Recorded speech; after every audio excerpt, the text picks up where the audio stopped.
now. And to use the analogy of the Attorney General of his key into the airlock room, which really is the backstop, he is right. We can turn the key, we can go into the backstop. But what became clear through his remarks, which he didn't necessarily express when he used this analogy, is that when we go into that room, our key is taken off us. We neither have a key to go back to where we were, nor one to go through the door into the next space. We are trapped in the backstop. And the EU have got lots of good reasons to want to keep us there. They have us by default committed to largely the rules of the customs union. They have us shadowing the rules of the European single market with no say in how they're made. They can sit back and wait for something more favourable. And maybe they would like something more punitive too, but it leaves them holding all of the cards in any negotiation on our future relationship. That is not a situation this country should put itself in. That is not the basis to negotiate a good deal for the future, which gives us a good trading relationship and protects the interests of this country as well. We should not give that away. We are being asked to do something now which we were promised would never happen. We're being given a fait accompli. We're being told you have to accept this deal, otherwise there's no Brexit or there's no deal at all. I do not believe that. The German Foreign Minister has said today that if the deal is voted down, that talks can resume, and they must do. And it would, of course, be a betrayal of the people of Northern Ireland to lock them into a different economic and political status without ever having asked them whether that's what they would accept and that's what they wanted. We have to reject this deal today. We have to go back to the negotiating table. We have to make sure that whatever option we choose gives us the freedom to choose our future direction, does not lock us into arrangements we have no power to get out of. That would be a betrayal of the interests of this country and something that I could not accept. Stephen Morgan. Thank you, Mr. Speaker. Of paramount importance is the notion that democracy is a process, not an event. It is our duty to defend and deliver the will of the people.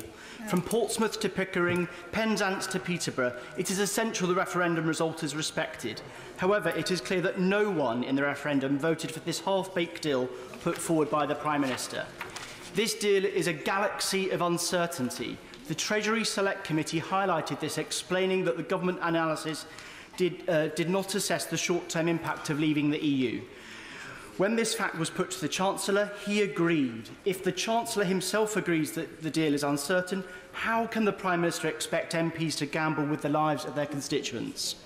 So what does this government's deal mean for Portsmouth? For QA Hospital, it would mean staff shortages induced by the Prime Minister's continuation of the hostile environment, a reduction in shared research and international cooperation, and it threatens prosperity needed to fund a much-loved local NHS. It rules out a permanent customs union with a British say, which is vital to support Portsmouth's businesses, local jobs and the manufacturing supply chains they depend on. It also threatens Portsmouth's international port, which generates £7 million directly to council coffers to fund local services in an area where a third of children live in poverty and a city forgotten for too long by government. Will this continue under Mrs May's deal? Whilst I've asked, unanswered questions remain. Mr Speaker, it is inevitable that there are multifaceted challenges posed by exiting the EU. In my constituency, we've seen a 12% swing towards Remain from a Leave vote. Uncertainty perpetuated by this government's deal has left many others with unanswered questions.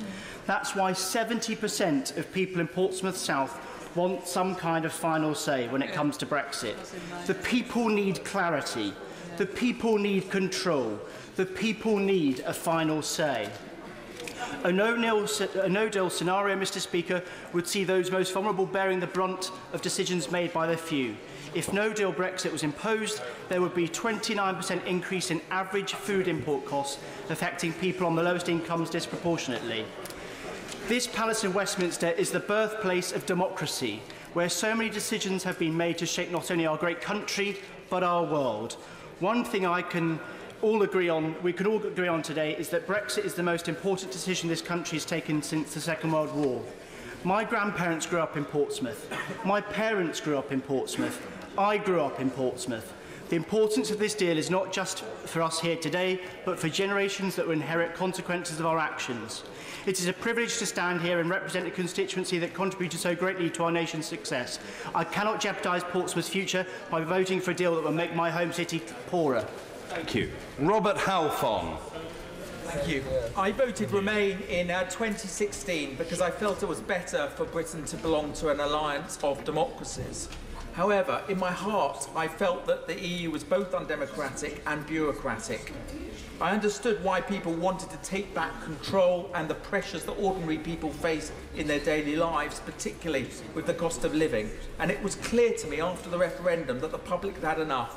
My own constituency of Harlow voted 68% to leave, and I made it very clear to the residents of Harlow that I would do all I can to ensure that the wishes for Brexit was followed through.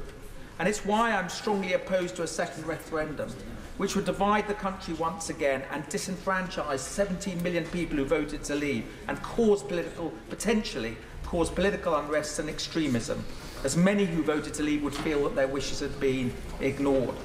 I do not for a moment believe that the people were not informed or were too stupid. Far from it. In fact, it was us, politicians, who were the foolish ones for not listening to the anguish of many working class communities over many years, struggling with the cost of living and the pressure on our public services, doing the right thing, working hard yet facing obstacle after obstacle after obstacle in their daily lives. So my view was that any withdrawal agreement needs to ensure that it follows the wishes of the British people. And the problem for me with the Prime Minister's deal is this. How do I go back to my constituency of Harlow and say we don't have money for our libraries, our hospital and our community groups, but we can give 39 billion of hard-earned taxpayers' money to the EU without even getting a trade deal at the end of it? When the House of Lords said there was no obligation to pay the 39 billion, should the government at least not have published a cost-benefit analysis of the money we would have to give to the EU under the withdrawal agreement? And we're tied to the EU structures via the transition and the backstop, a spaghetti junction of EU bureaucracy that potentially could be infinite. I have never rebelled against the current Prime Minister in this Parliament, but I will be voting against the deal tonight for those reasons, because we create two different regimes for Northern Ireland and the rest of the United Kingdom, which has the potential to weaken our union. We're in this spaghetti junction without a vote, a voice or a veto. And that's why I'm also trying to offer alternatives with a colleague on the opposite side of the House, the Right Honourable Lady from Manchester, a Common Market 2.0. A common market would actually take back control by removing us from the CFP, from the Community's agricultural policy, take back control of our fish and our farms, take us out of the European Court of Justice, offer us a break on freedom of movement, but safeguard jobs, safeguard our communities, safeguard business and our economy. Thank you. Shabana Mahmood. Thank you very much, Mr. Speaker. The Prime Minister said this morning in setting up today's vote that we, that is to say Parliament, mustn't, and I quote, let the country down. But the real tragedy is, Mr. Speaker, that ever since the Prime Minister assumed her position and began the process of implementing Brexit, her way of handling this process has done exactly that. It has let the country down, because a vote won by 52% to 48% required the language of compromise from the government and the Prime Minister herself at the outset, and not the language of red lines. We are, Mr. Speaker, a divided nation. Not surprising if we ask of our citizens to answer a binary question in a highly polarising and toxic debate. And no attempt has been made to reach out, no genuine attempt has been made to reach out to the 48%, to bring people together and to tell those that found themselves in a minority by a very small margin on that day of the referendum result that this is still their country too, or by stating unequivocally that all those citizens who have been exercising their British rights and their British freedoms to dissent and to hold an unpopular or a minority position, still arguing for Remain, is not the act of a saboteur or a traitor, but it is in fact as British as it gets. Instead, we have allowed the toxic language and rhetoric to take hold, poisoning not just our politics but our wider society and just as there has been no reaching out to the rest of the country by this government, Mr. Speaker, there has been no reaching out to the rest of this House either. The Attorney-General said it feels like a very long time ago now at the outset of his speech that we have reached this point today reluctantly. That is not true, Mr. Speaker. All of these choices that have been made along the way, choices willingly and indeed willfully made by the Prime Minister, they have led us not reluctantly to this place that we are in today, but inexorably to the place that we find ourselves in today. And it is unforgivable that we have lost a whole month, a simple running down of the clock, because the Prime Minister was afraid of what will happen inevitably this evening anyway. That is to say, she will lose a vote. I cannot support the withdrawal agreement or the political declaration for many of the reasons that members have already sat out, not least because it ignores 80% of our economy and the services sector on which so many thousands of jobs depend. I will, though, Mr. Speaker, support all and any measures that allow Parliament now to do what the Executive has so demonstrably failed to do, and that is to commence the search for a consensus. I believe that we should move to some indicative votes to find what will command a majority in this House. We must take all and any steps to rule out a no-deal Brexit. The real tragedy, Mr. Speaker, is that Brexit on any terms will not solve many of the reasons why Brexit took place in the first place, but at the very least we as a House must make the best of it and find a consensus way forward. Thank you. Richard Bacon. Mr. Speaker, a constituent of mine who voted leave recently said, "I am sick and tired of being told I didn't know what I was voting for. I knew exactly what I was voting for."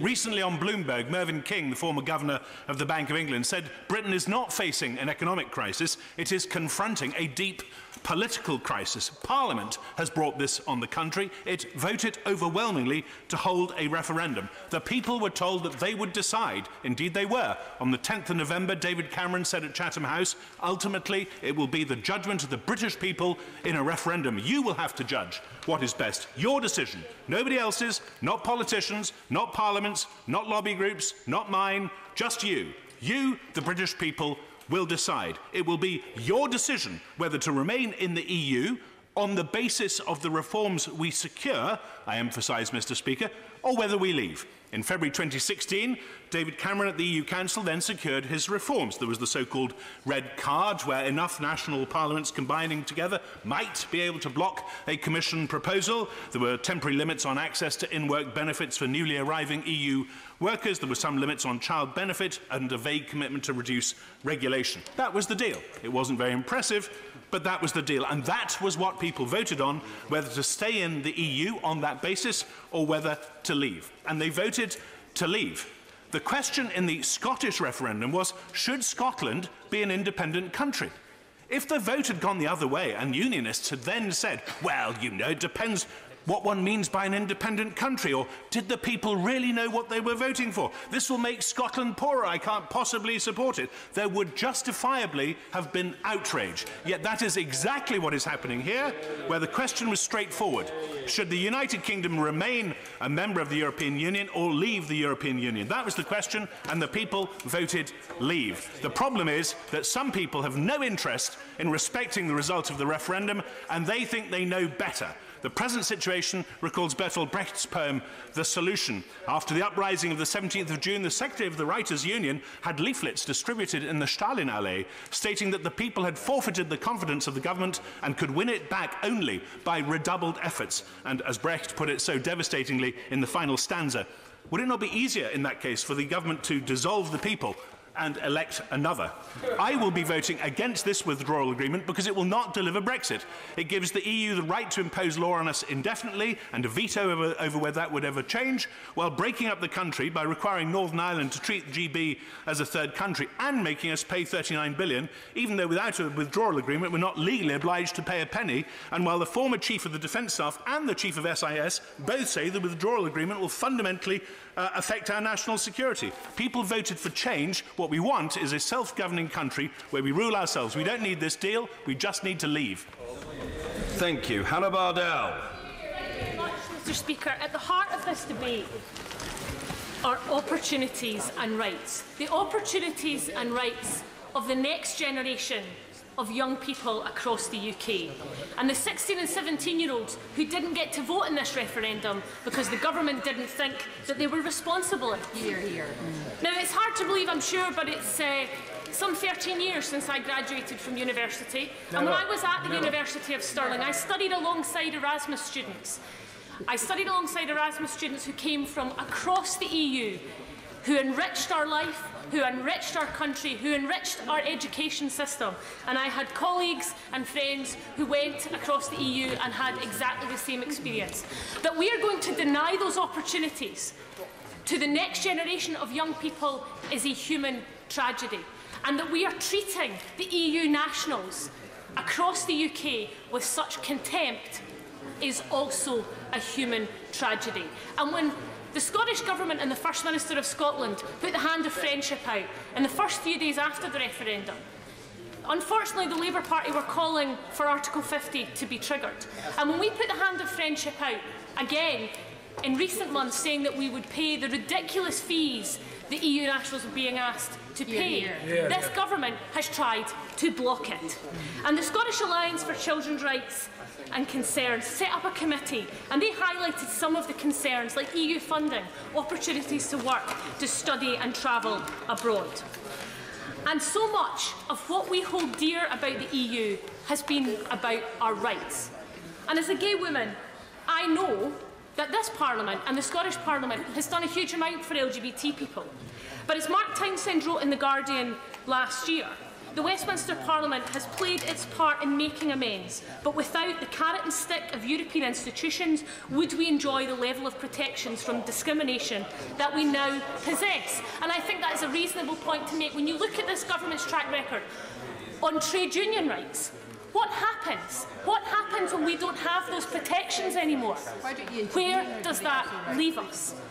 And in 2017, John Walker at the UK Supreme Court had his pension rights instated so that his husband would have the same pension rights. It was an 11-year battle against this government. And we must not forget the big boys that did it and ran away. Those who got us into this mess, who are now nowhere to be seen. And we also must remember, Mr. Speaker, that my constituents and the people of Scotland voted to remain within the EU.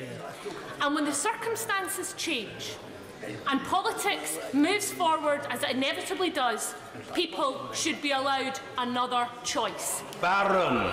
Thank you, Mr. Speaker, and I rise to move my Amendment F in my name and that of other right honourable and honourable members. Very briefly, the amendment would give the UK government the unilateral right to exit the backstop at a time of its choosing. It's very straightforward. The UK could not find itself indefinitely suspended in a backstop. If this amendment is passed, it would allow the UK to choose the time, if it did enter the backstop, a time to exit, and it would not have to seek EU approval to do so. Mr. Speaker, I rise with some sadness. I think the negotiations to date have been approached as a problem to be solved rather than an opportunity to be seized. I, for one, do not like the transition period. But in any negotiations, particularly after 40 to 45 years of integration, there has to be an element of compromise, and I'm willing to accept that. But the backstop, I would suggest, is the real problem for many on these benches. Spot on. The government cannot answer this very simple question at the moment, and it directly addresses the indefinite nature of the backstop, and that is, without any legal certainty with regards our ability to unilaterally exit the backstop, what certainty is there then that the EU could not play a very long game, drag out the negotiations, and by further extending the transition period, which it could do, we could be having this discussion in 3, 4, 5 years to come. That is not honouring the result of the referendum. We need to leave the EU. We need to be quite definite about this. And the backstop is not the answer because it is indefinite. We could be there for a very long time. This gives us the key. I'm sorry, others need to come in. I do apologise. But the backstop, by passing Amendment F, it also encourages both parties to negotiate constructively when it comes to the transition period and the trade deal. Because if the EU knows that it can't trap us in the backstop, then it is more likely to constructively negotiate a trade deal for the benefit of both parties, I would suggest. The Prime Minister, could then go back to the EU. The EU has a long track record of 11th hour deals. I think it would go a long way, the amendment, to help unite our party, which is terribly, terribly important. So, Mr. Speaker, if the amendment is not passed, unfortunately, I will have to reluctantly vote against the withdrawal agreement. Richard Burden. Deputy Speaker, can I first declare an interest? I chair the All-Party Motor Group, which receives support from the Society of Motor Manufacturers and Traders, the Motorsport Industry Association and the RAC Foundation. And yesterday, I attended the first meeting of the development partnership that has been established by the Business Secretary in response to the announcement that Jaguar Land Rover are cutting 4,500 jobs this year. Now, this isn't a company in crisis. Indeed, in addition to the job loss announcement, the company were able to tell us yesterday about the really exciting forward investment plans they have going forward. But it is still a time of great uncertainty for the employees involved, and there is a big role for that development partnership in standing by them. I also don't claim that the job losses at Jaguar Land Rover are only to do with Brexit. The downturn in the Chinese market is an important part of the picture, as indeed has been the depression of sales of cleaner diesel engines. And shortage of time means I can't go into that today. But Brexit is part of that picture too. And yesterday's meeting reinforced to me my belief that whatever else happens beyond all other things, the important thing now is to rule out crashing out of the EU without a deal. It's not something that can be mitigated. You know, whether it's a ferry company with no ships or converting an airport runway into a lorry park, it's no answer for motor manufacturers or to their companies in the supply chain to have somewhere to park their trucks when they cannot get those trucks to or from the Channel ports to deliver the parts needed every day to build 6,600 cars and 9,000 engines here in the UK. They need to be able to get the 1,100 trucks that carry these components across the Channel every day to keep their plants going, not just only on time, but in the right order to keep production lines going. And it's the same for the £3.4 billion worth of components going the other way, coming from suppliers in the UK into the European Union to build vehicles over there. And the only way to keep that production going is not to make forlorn efforts to try to mitigate the chaos, it's to stop the chaos happening in the first place. Investment decisions are now on hold. If we want to guarantee those and secure those, we have got, above everything else, to rule out no deal. And to do that, we have to decide what we do after the Prime Minister's deal is defeated tonight, as it surely will be. We've got to buy ourselves some time to do that, because any other option will not be able to be completed by the 29th of March. So if that means extending Article 50, that's what we should do. We need to prevent a no-deal Brexit by default. That is now the overriding priority. Jones. The House gave the people a vote in 2016. The people had their say, and the majority voted to leave. I did not vote to leave, but the majority did, and that must be respected. Now, there are lots of views as to how we should leave the EU. I take the view that I want to stick as much as I can to our 2017 manifesto that I was last elected on, and that did form the basis of what we have in front of us today. Is the deal perfect? No. Does it get us out of the EU? on the 29th of March? Yes. And it gives us the basis for having a situation where we do take back control of our laws, our money, our borders, our fishing, our agriculture policy, and the basis of a trade deal. I accept totally the challenges that honourable members across this House have raised in relation to the backstop. And I've had to take a view and balance that view against the wider imperative. I must admit, I am drawn to the honourable gentleman for Basildon's amendment, and I was certainly drawn as well to my honourable friend for South West Wiltshire's amendment. And I do hope that if this vote fails tonight, that we may look at the situation in the context of those types of proposal and whether or not we can make further agreement with the EU. Because I fear that if we do not work along those lines, we have two distinct groups in this Parliament, one that want a no-deal Brexit and one that don't want Brexit at all. And I do fear that both of those groups are going to want to race to the 29th of March.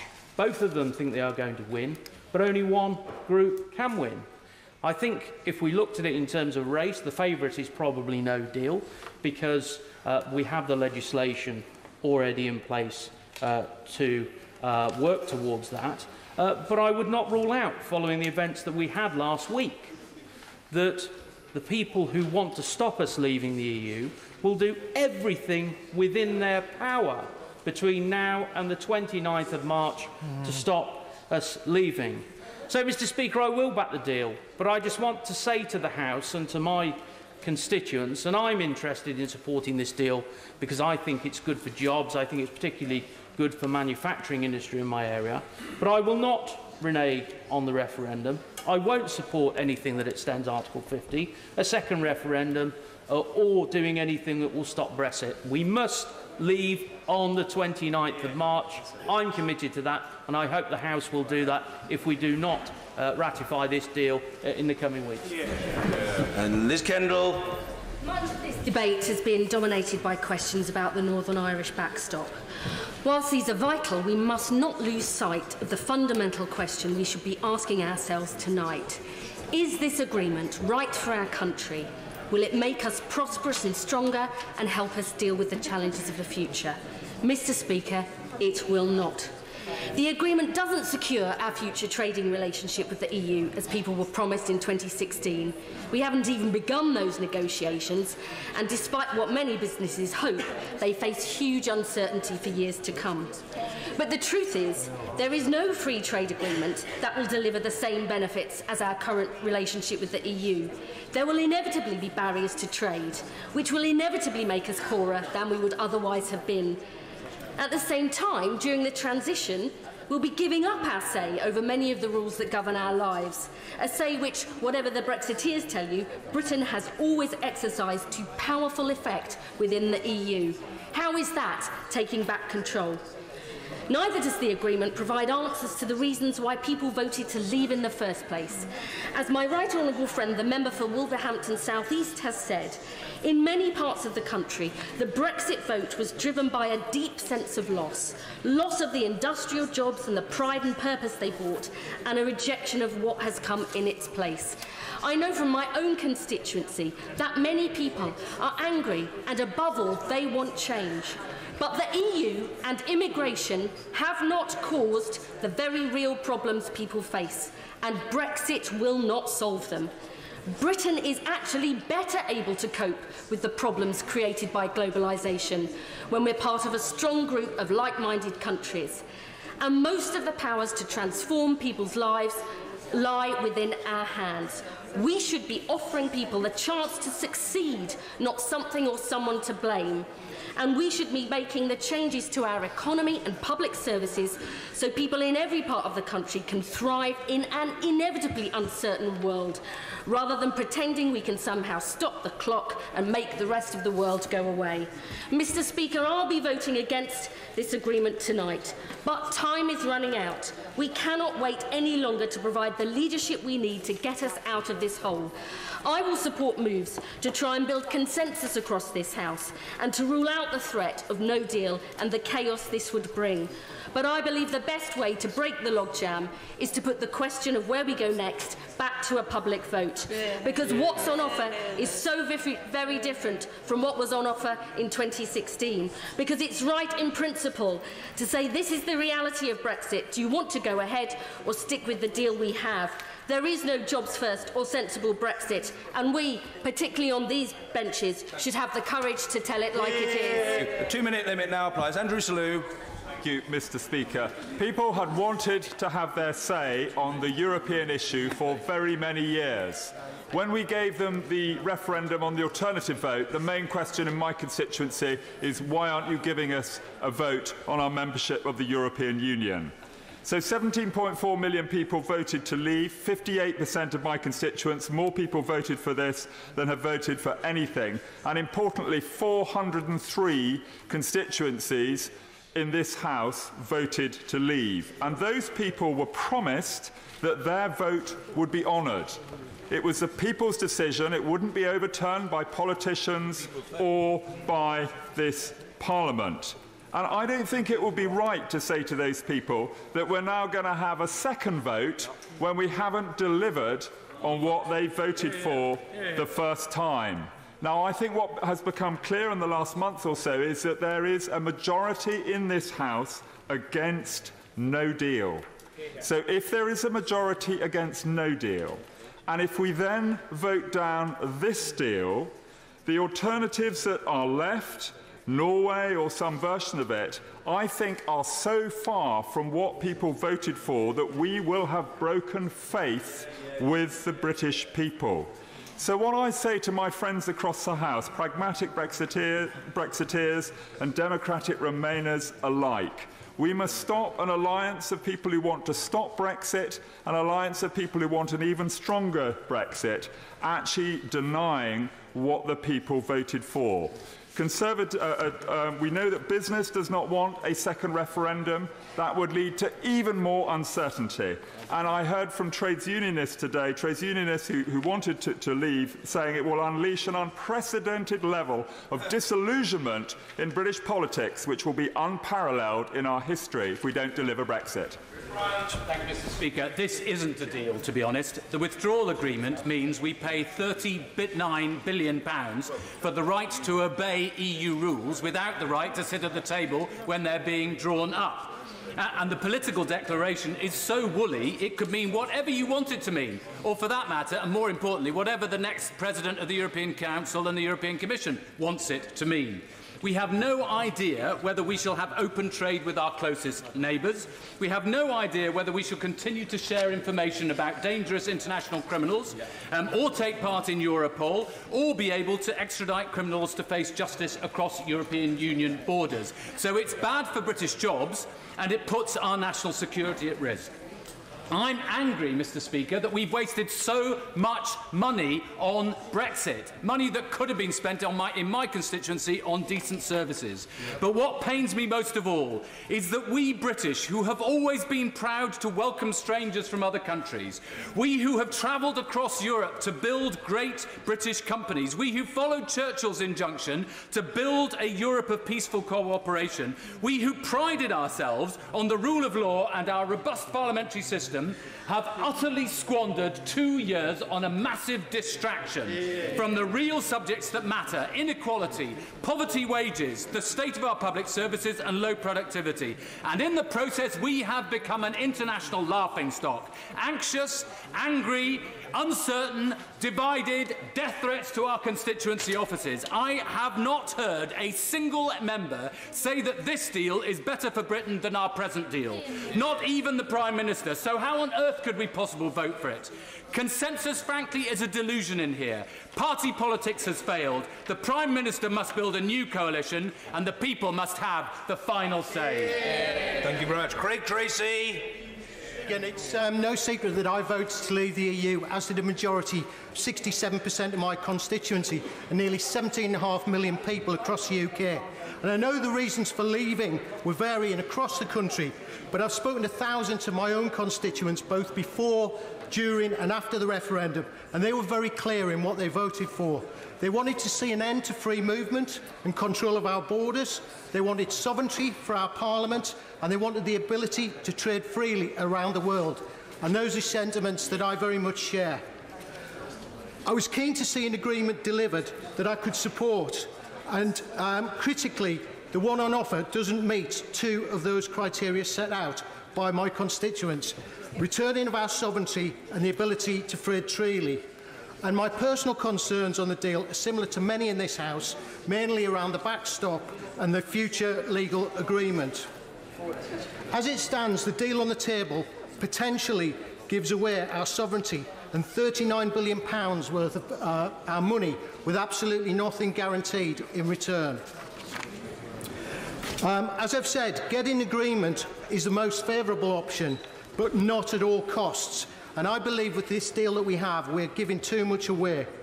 But I don't believe it's too late to change course. We can secure amendments which deliver wholly on the referendum result. And those changes need to include getting rid of the Northern Ireland backstop and having guarantees on our future relationship, which are things are likely to command a majority in this House. And importantly, deliver on the democratic will of the British people. And it's important that that is delivered because people are so frustrated at the games of some politicians who are seeking to frustrate the result that was given. So I implore the PM to go back to the EU. I know they've said the deal was final, but they've moved on other things, and we've seen that they are able to change the goalposts when they suit, and come back and give a deal that we can get behind. And before I start my speech, I would like to take the opportunity to pay tribute to the Plaid Cymru Assembly member, Steffan Lewis, who very sadly passed away on Friday. At just 54, he still had so much to contribute. He was, without a shadow of a doubt, one of the party's best minds. His inspirational vision for lifting Wales' status in the world reached across the political divide. His influence and legacy will endure beyond our political lifetimes, and we miss you, Steffan. The Prime Minister and her inner circle have reached endgame, run out of road in the project of misinformation, arm-twisting and semantic chicanery, of my way or no way, of partnership proffered as the gateway to the future of her precious union. She says she's reaching out across the party boundaries, but it's just too little, too late. It is, sadly, that the spirit of acknowledging another vision of the respect implicit in the sweet moderation of compromise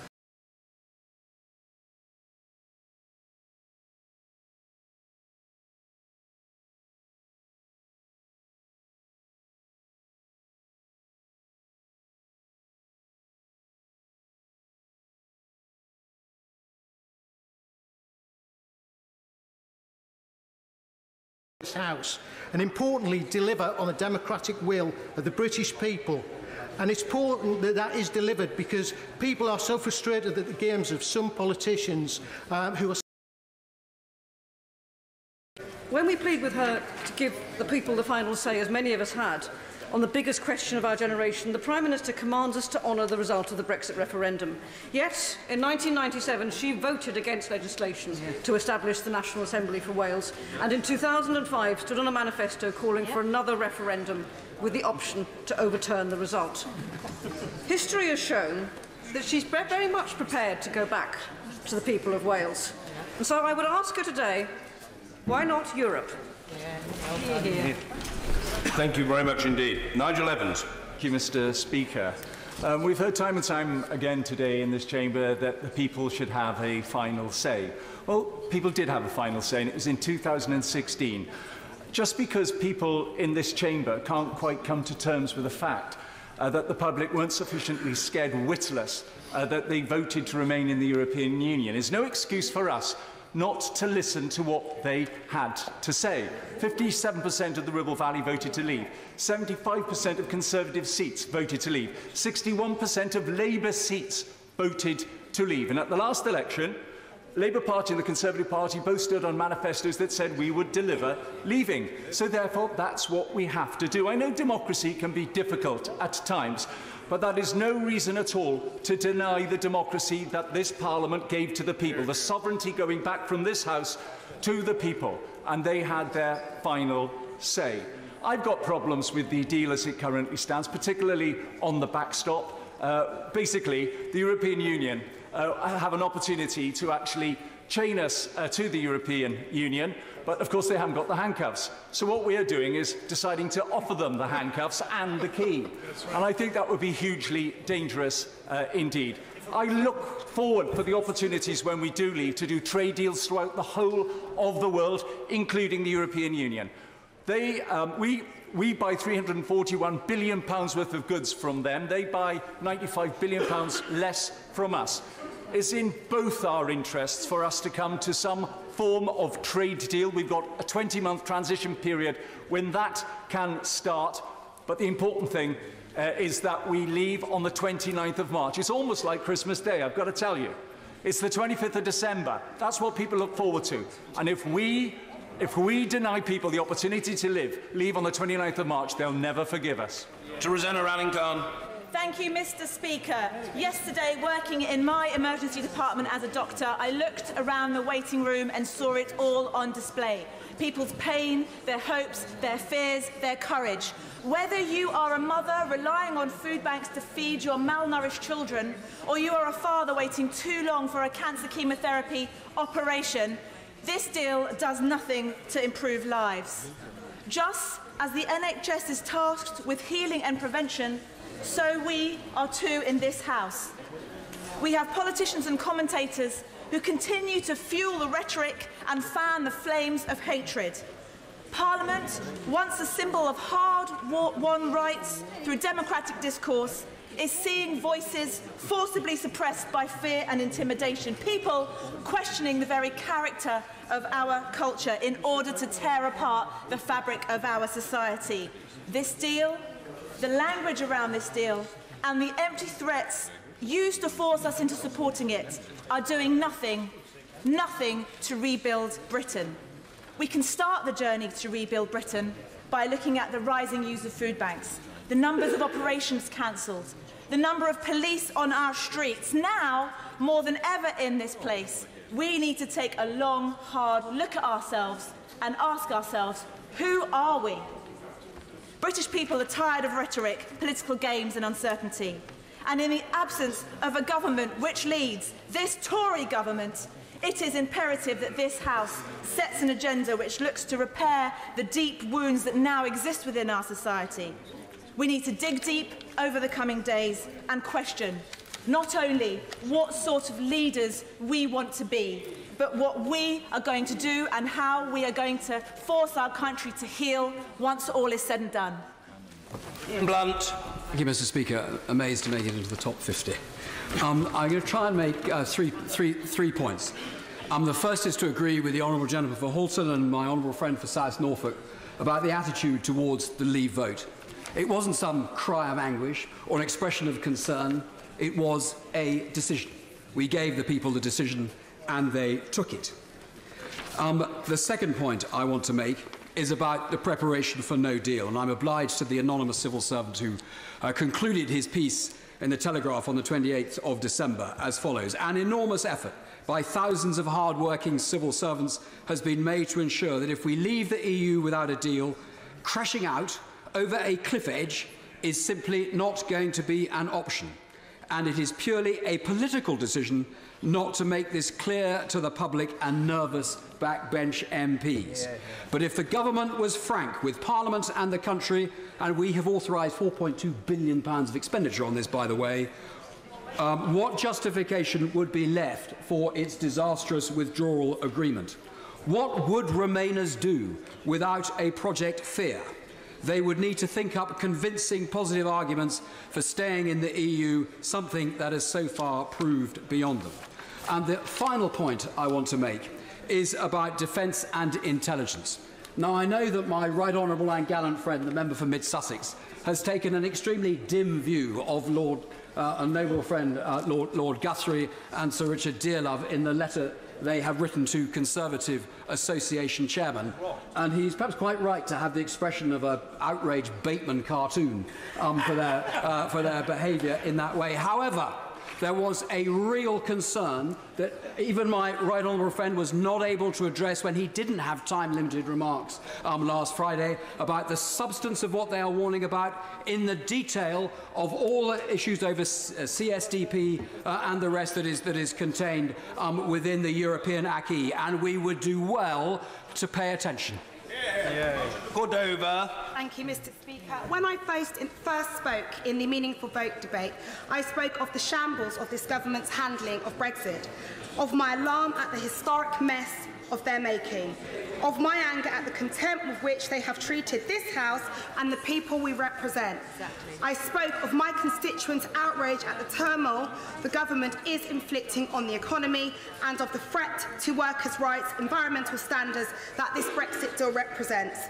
I spoke of the danger the government's approach has towards EU citizens' rights that must be guaranteed, no ifs and no buts. Now, 5 weeks later, what has changed? The Prime Minister said she was going back to the EU to get reassurances to appease her disgruntled backbenchers, but she has returned with nothing. Nothing has changed, as her saying goes.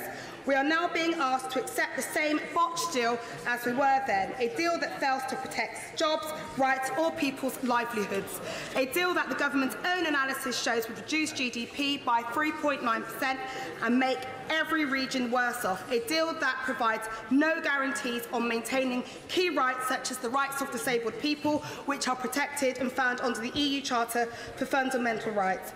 All that has changed since the Prime Minister poured the vote is that we now just have 73 days left until the 29th of March, and it is clear the Prime Minister is trying to run down the clock and hold this country to ransom. She is using the prospect of a catastrophic no deal to threaten this House into accepting her botched deal. This is unacceptable, and I know the people of Battersea and the people across this country are disgusted at this attempted blackmail. That is why I will be voting against her deal, and I encourage all members across the House to do the same. Jeffrey Clifton Brown. Speaker, I intend to change my mind. I am a Brexiteer by DNA through and through. We gave the British people the opportunity to vote in a referendum on the 23rd of June last in 2016. I intend to vote to honour that in full. But in return, I expect my colleagues on the front bench to pay very close attention to my concerns about this particular deal. I actually happen to believe we have a very bright future outside the EU, and the current position is, legal position is, we are leaving without a deal unless this House overturns that legislation. Therefore, the ultimate irony is all of those people who are voting tonight against the deal are more likely to end up with a no deal. I do not want to see that happen. I want us to leave with an agreed deal that is acceptable to the British people. I have two main reservations. One is on the Northern Ireland backstop. I think we do need to get legal clarification as a withdrawal from that backstop in a specified time, preferably no longer than 2 years. The second major objection I have to the backstop is that it ties us in to a customs union with the EU. I want to see us get out of that customs union so that we can have an independent trade policy, because I think the best future we have for this country is outside the EU, trading with growing nations around the world. We cannot do that while we're stuck in the backstop. I therefore intend to vote for this deal tonight. I intend to sort this matter out for my constituents as I promised. I intend to give businesses certainty, but in return I want the government to come back with a better deal. Tim Farron. On the day of the 2016 referendum result, I called for a vote on the final deal. This didn't instantly meet with wild approval. My motives may have been misunderstood because, you see, I am used to losing elections. I have never called for one of those elections to be rerun. I am a very good loser. I have had bags of practice. You see, there is much talk about the legitimacy of our democracy and trust in Parliament being tarnished if we don't enact Brexit on the 29th of March. But what does it do for trust in politics if we force the people to accept a deal that most of them clearly do not want? Let's not fool ourselves. Nobody here speaks for the majority. There is no majority of the people anymore. The Brexiteers in this place are voting both ways today. The Brexiteers out on the streets peacefully protesting are calling for votes in both directions today. I had the joy of stopping for a few minutes, good quality banter with many of them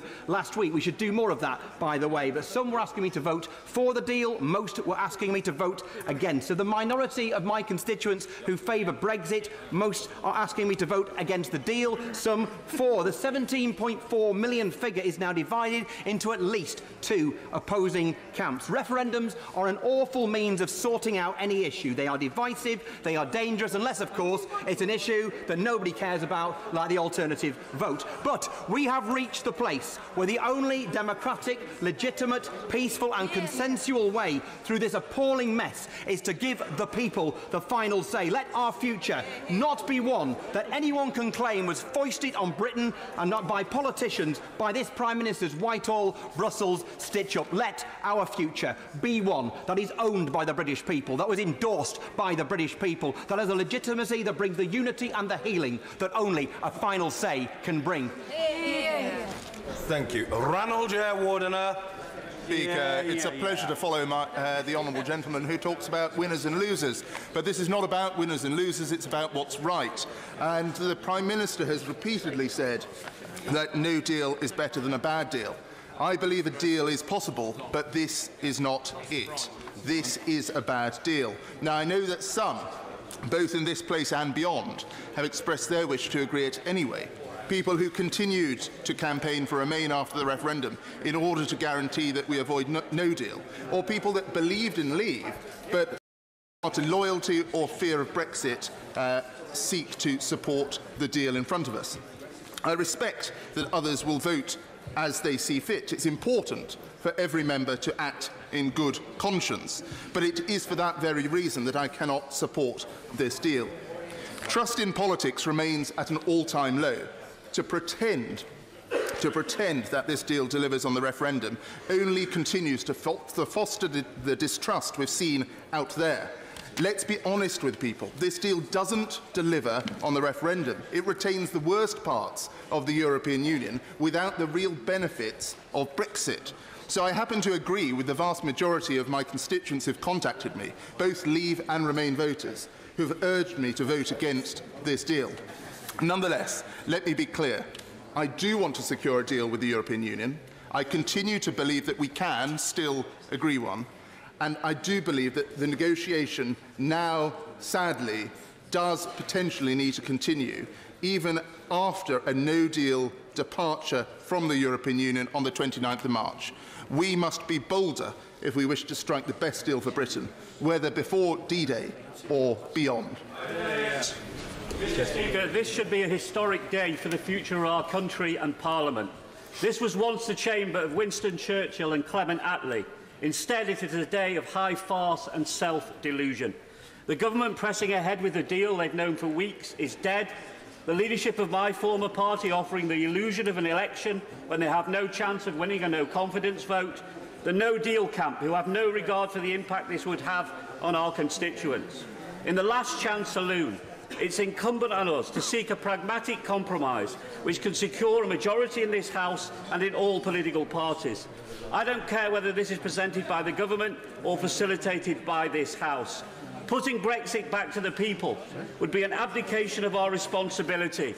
It has nothing to do with breaking a logjam and everything to do with seeking to reverse the result of the first referendum. It will further divide our country when we should be leading and healing. I cannot support this worst of all worst deals, and I genuinely believe that the only option which can secure now a majority in this House is a common market too. At its core, a very simple idea that we can be out of the political structures of the EU, but maintain our economic and security partnership. This will require a radically reworked political declaration based on EEA and EFTA. After tonight, this should form the basis of the Prime Minister's new negotiating position. Or alternatively, the House will have to take control and seek a pragmatic compromise. Common market too, or something else. Our duty, Mr. Speaker, is to lead and to heal this divided nation. Damian Moore. pleasure to follow the honourable gentleman, and it's an honour to be taking part in the debate at a crossroads in our history. In 2016, the British people voted to leave the European Union, and the government and this Parliament needs to respect those wishes. I accept, Mr. Speaker, that there are passionate views on both sides, and speaking for myself, I've always treated those with differing views with respect. But it is wrong for some to suggest that most people didn't know what they were voting for. Many of those that espouse those views really think that the people of this country should not have been given that decision in the first place. It is my belief that those are calling for a second referendum are seeking to damage our democracy, as no decision by the British people would mean anything anymore, because once a decision was reached, those that were not happy would try to undo it. And this might go on again and again and again and again. Now, division is healthy in a democracy and in our political process, but a second referendum, I believe, would take our country to breaking point and undermine the dignity in our democracy. The withdrawal agreement does allow for some control to be taken back. And, Mr. Speaker, I do respect that the endeavours of the Prime Minister. She has made a major commitment to this. Her perseverance is commendable and her diligence unquestionable. There is only one point I wish to make on this withdrawal agreement, and that is on the Northern Ireland backstop. The inclusion of the backstop is perhaps the most potent aspect of this agreement, given the fact it poses a real threat to the integrity of our United Kingdom. While some have tried to allay the fears with optimism, more concerning are those that have displayed a parochial indifference that fails to recognise our role as United Kingdom Members of Parliament, acting in the interests of the whole United Kingdom. The British people did not vote to have the foundations of our nation to be undermined in any way. And, Mr. Speaker, I'll never forget Warren, who I first met as an apprentice, moving into the house, a little Victorian terrace house with his partner, saying that as a consequence of having got a job in the Jaguar plant, a good and well-paid job, he was moving into the house of his dreams with the woman of his dreams. The plant and the success of Jaguar Land Rover has transformed the lives of thousands, including in my constituency, Erdington, rich in talent but one of the poorest in the country. The company producing 108,000 cars a year at the heart of the Midlands economy. Now, absolutely key is the relationship with Europe. Half their market is in Europe. If they had to fall back on World Trade Organization terms, it would put up prices of cars they sell between £3,000 and £5,000. The millions of parts every day, the thousands of lorries, the frictionless trade, that relationship which has been absolutely key to the success of the automotive industry in our country.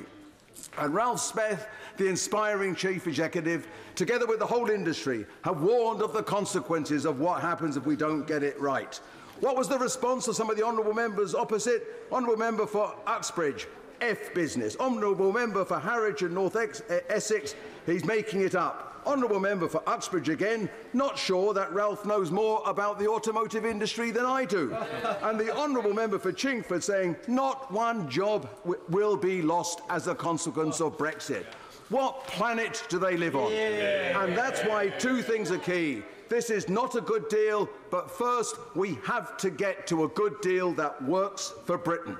We have to get to that, honouring the obligation that we gave to the people of Britain at the time of the referendum. But secondly, in the meantime, there can be no question of a no-deal Brexit. In the words of Ralph Speth, no to no deal, because to go over the cliff on the 29th of March without a deal would be utterly catastrophic for our country. Andrew Murison. Percent of my constituents voted to leave, and so did I. It may be unfashionable, but I will be supporting the government tonight, because after the sophistry, chicanery and obfuscation of last week, I genuinely feel that we may not have Brexit at all.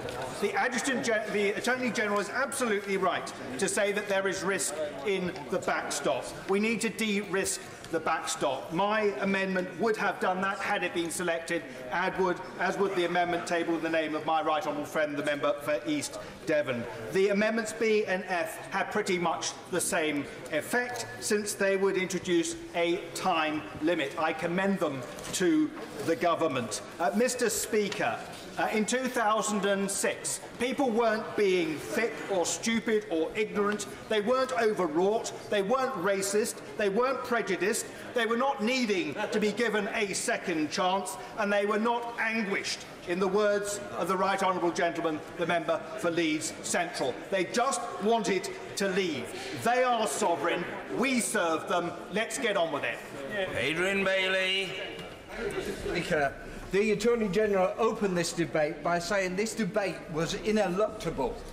The fact is, it wasn't. It only became ineluctable when the Prime Minister, failing to recognise the need to build a consensus across the country and in Parliament, started to adopt language which was inflammatory about the EU, red lines which ruled out much needed conditions for any settlement that would help our manufacturing industry and indeed the situation with the Irish border, and also opposed any parliamentary involvement in the process. By doing so, she alienated a body of people in this House and across the country which she would need to build the necessary consensus to get a deal that would be acceptable both to Parliament and the country. Mr. Speaker, I represent a constituency which voted 70% Brexit. I'm a Remainer. I don't pretend it's a comfortable position to be. I voted to trigger Article 50 because I felt I had to honour the referendum result. And I've been lobbied heavily to say that as a representative, I should do what my constituency wanted. The problem is, I'm also being lobbied on people who want a better health service, access to the doctor. They're worried about their jobs with Jaguar Land Rover. They're worried about policing and the rise of crime in the locality.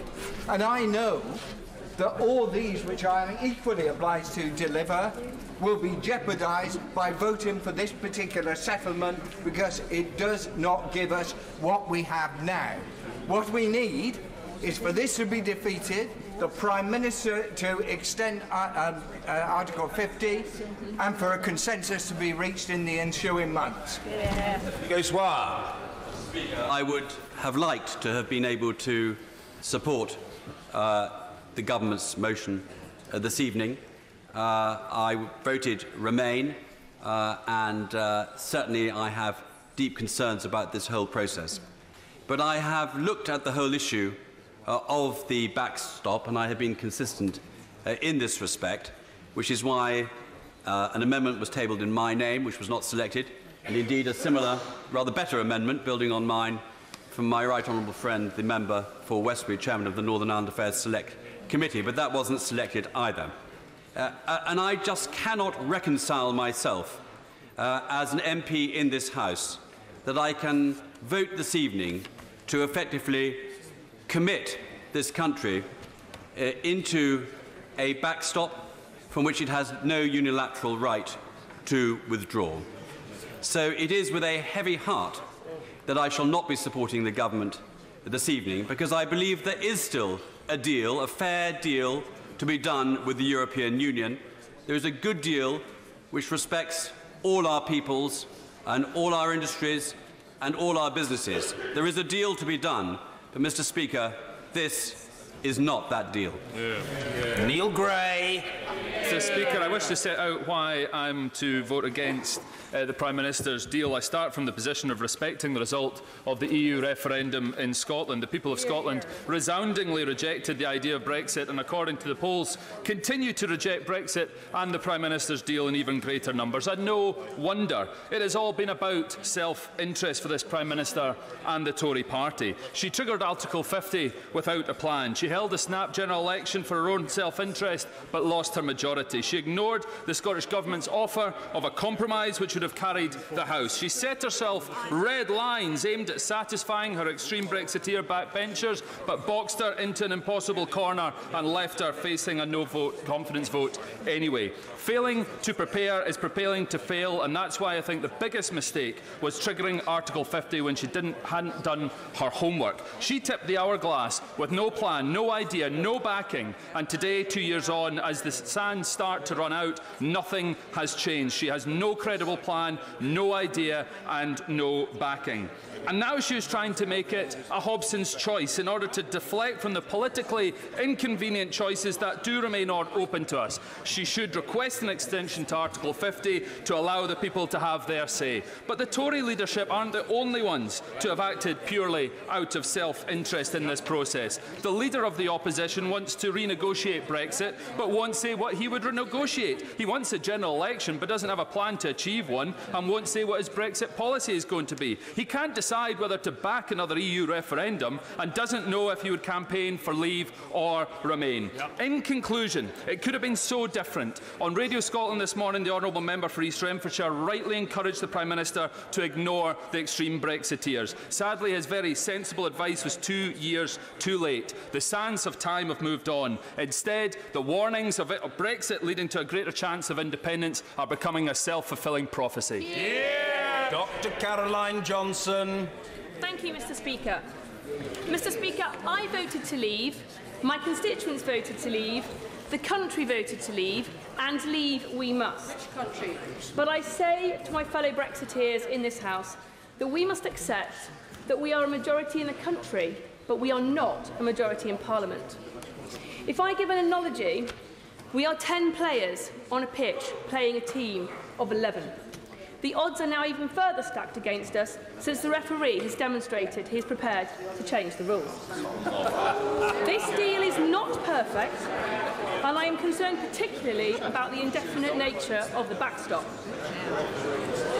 But the risk of not supporting this deal, as demonstrated last week, is that members of this House will seek to water down even this Brexit or to stop it altogether.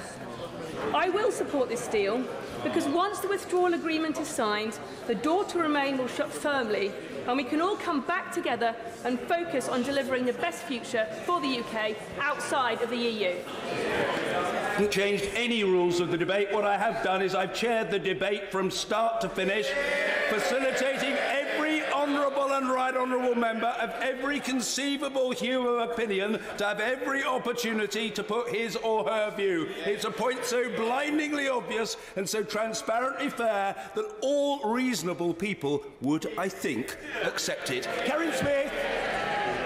Thank you, Mr. Speaker. My constituency of Bristol South voted 53 to 47% to remain, and the closeness of that vote is something I have sought to represent and understand since. But the Prime Minister can't say that they will be better off. The best I've been told, even in private by Brexiteers, that there will be a period of uncertainty for some 15 or so years, and then we will perhaps know we've made the right decision.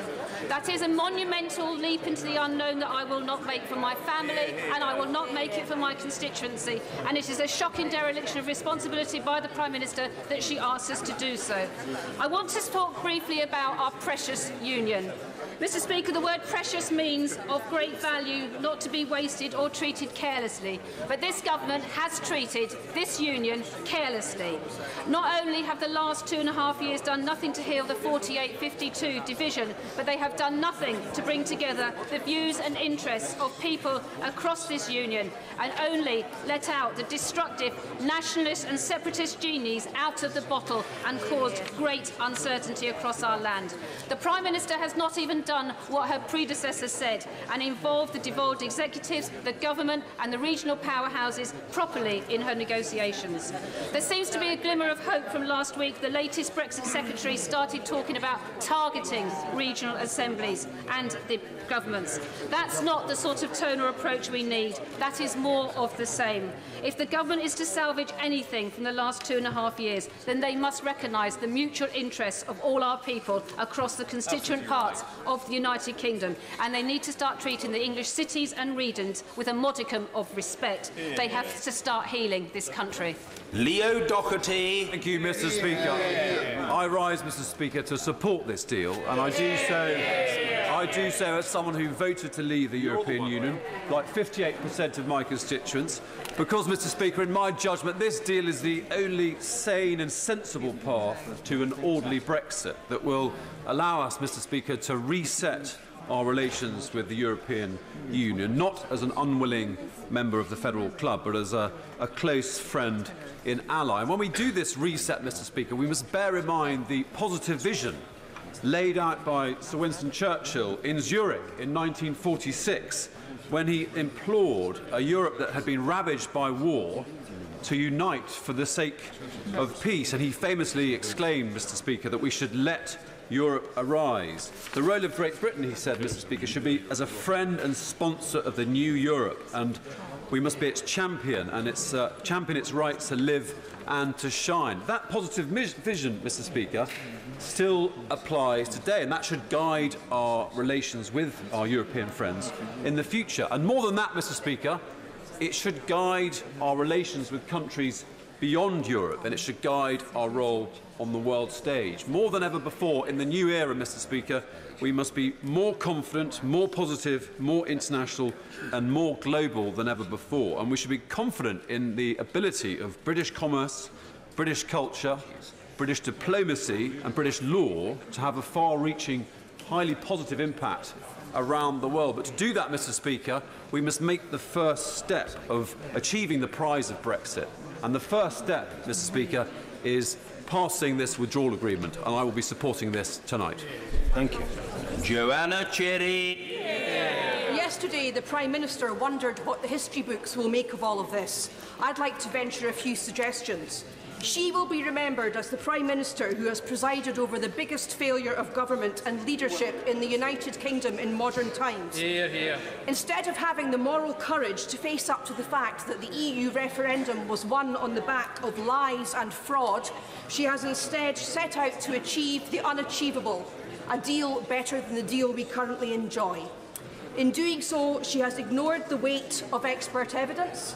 She has ignored the economic assessments of her own government and advisers. And she has presided over a regime so incompetent and questionable that no deal government contracts are being awarded without competitive tendering to dubious entities without any legal justification whatsoever. And she spent hundreds of thousands of pounds on taxpayers' money trying to prevent us from knowing the answer to the question of whether Article 50 could be unilaterally revoked. She barely has the confidence of her own party, and they only put up with her because none of them have the gumption to step up to the plate to sort out this mess. Correct. It's likely that she soon won't have the confidence of this House, and in Scotland she's never had our confidence and she never will. She should not take the Scots for fools.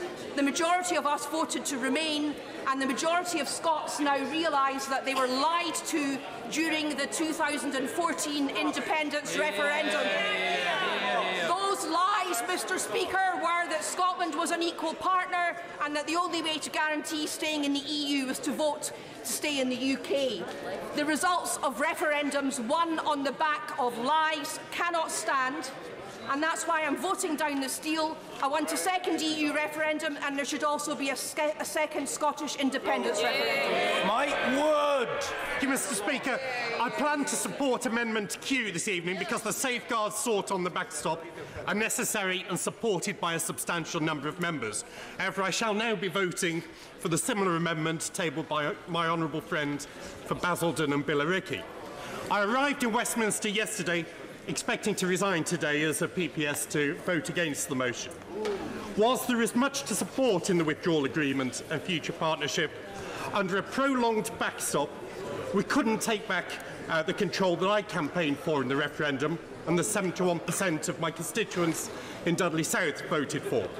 That hasn't changed. It still worries me. However, I've concluded that there is now a much greater threat to Brexit that my constituents voted for. Events over the past week show that there are some in this House who will stop at little to frustrate Brexit, leaving no convention and no established practice of this House safe.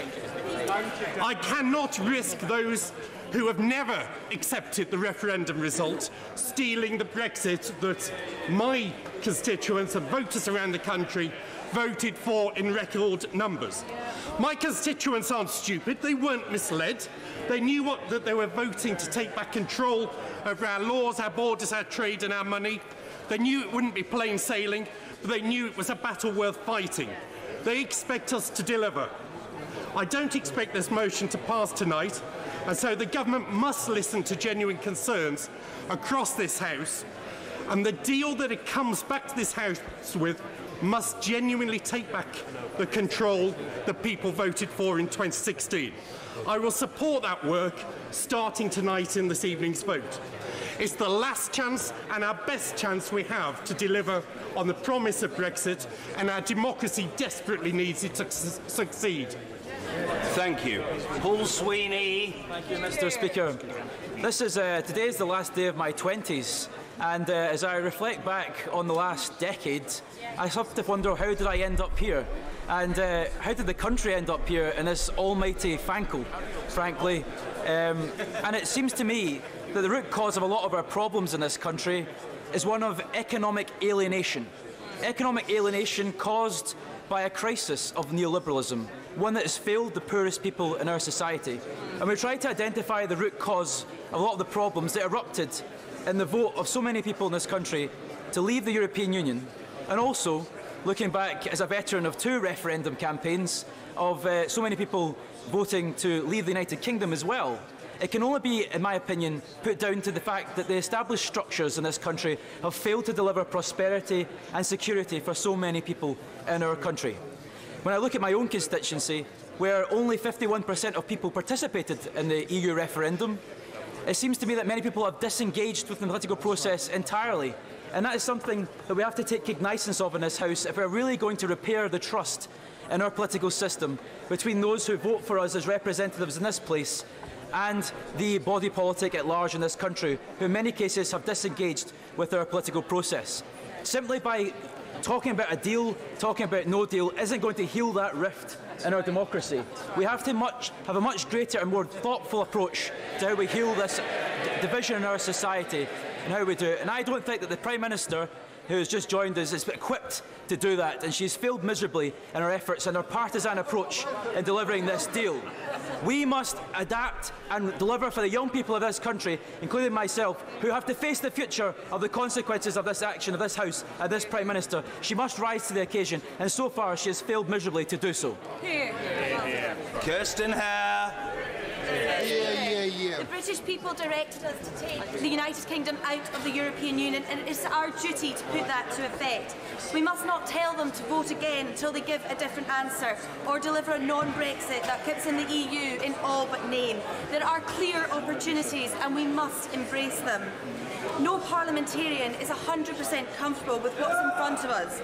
That was inevitable for a whole host of reasons, including no clear direction for the outcome of a Leave vote.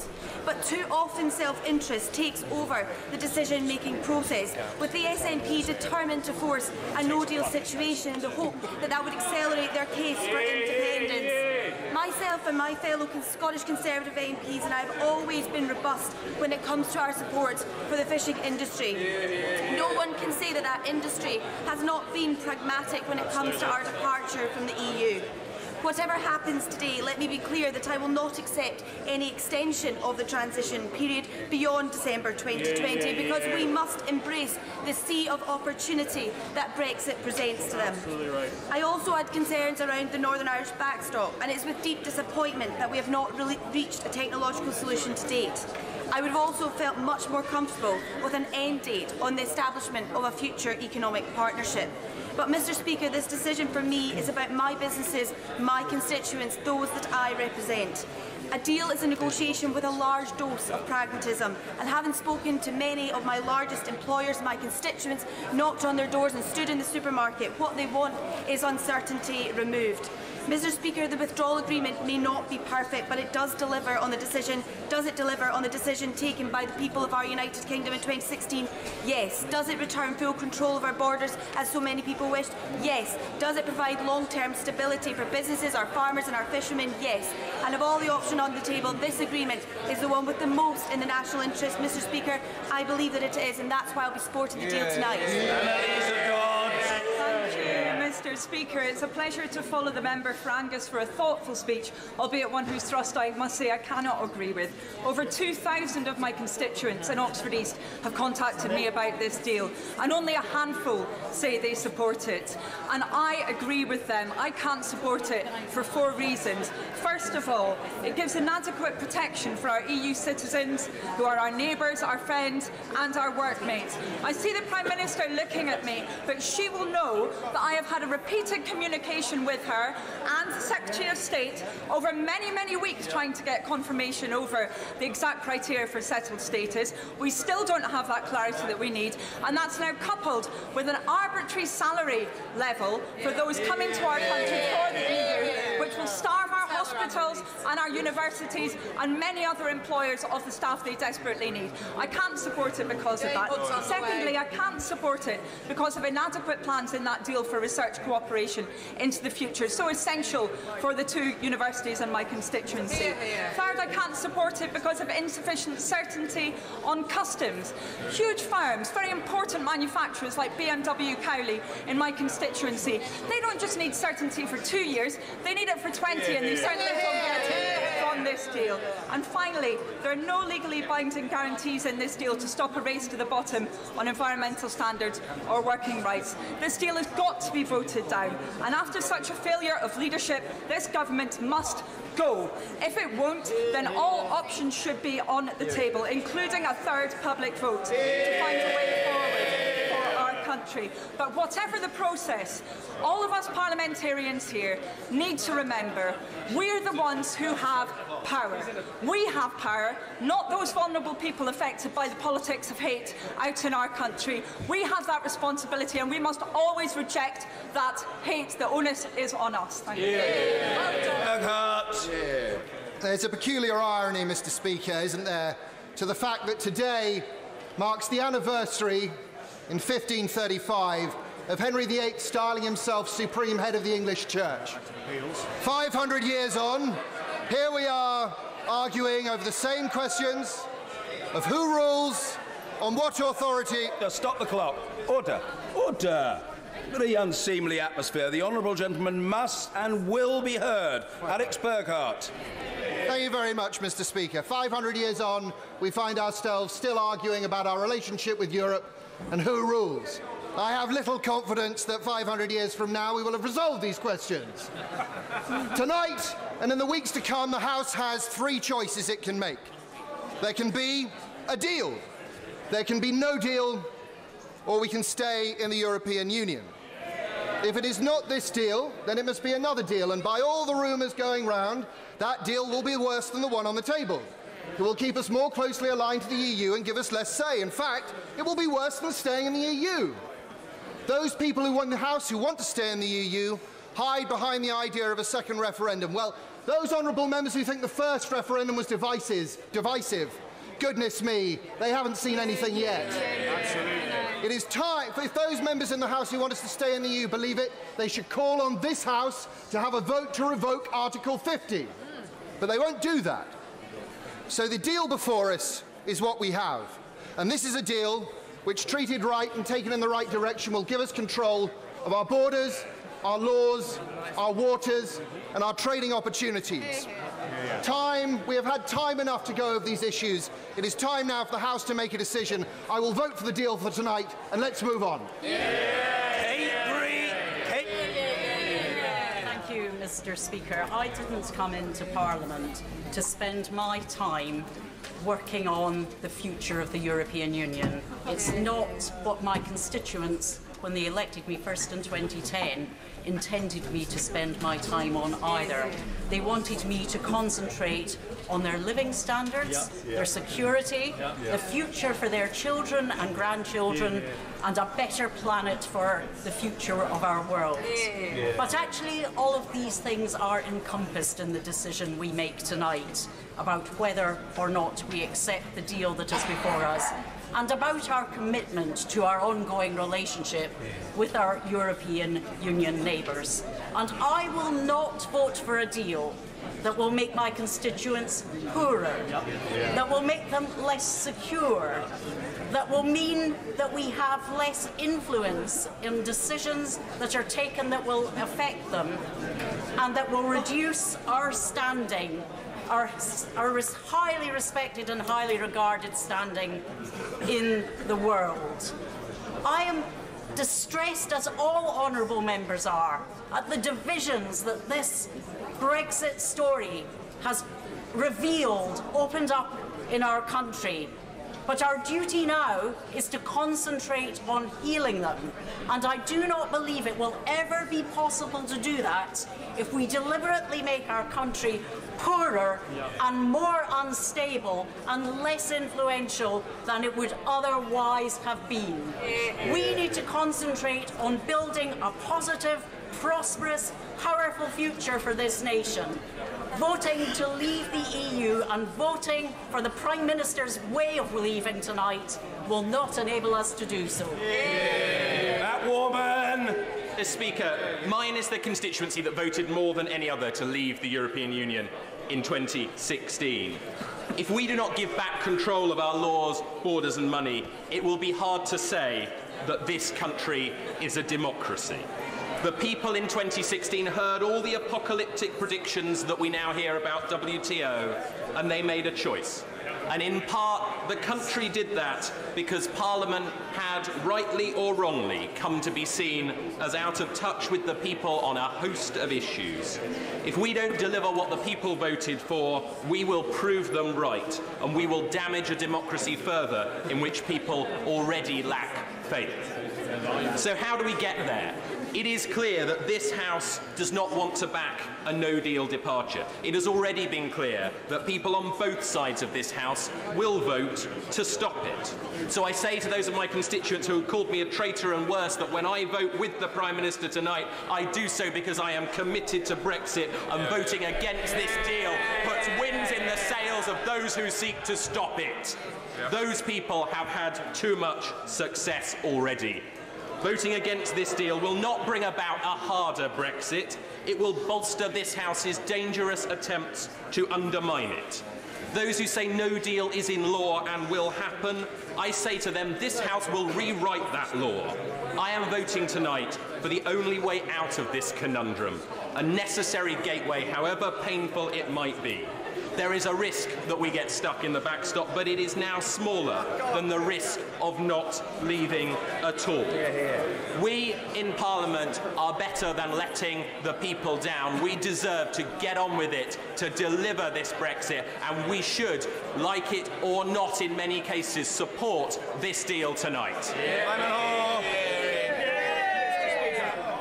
I am going to be incredibly parochial. In the general election of 2017, my personal manifesto to the voters of North Dorset said, and I quote, "I am working for a Brexit right for North Dorset that will support business, protect jobs and workers' rights, promote local farming, safeguard the environment and give opportunities for our young."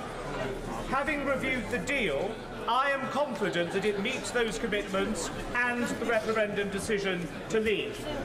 We live, as we know, in a representative democracy where the voters of North Dorset send me to Westminster to exercise my judgment and support the policies of the Conservative government. I do not, and none of us do, possess the judgment of Solomon. All I can try and do is to assure them that I am trying to do my best for them and for our country.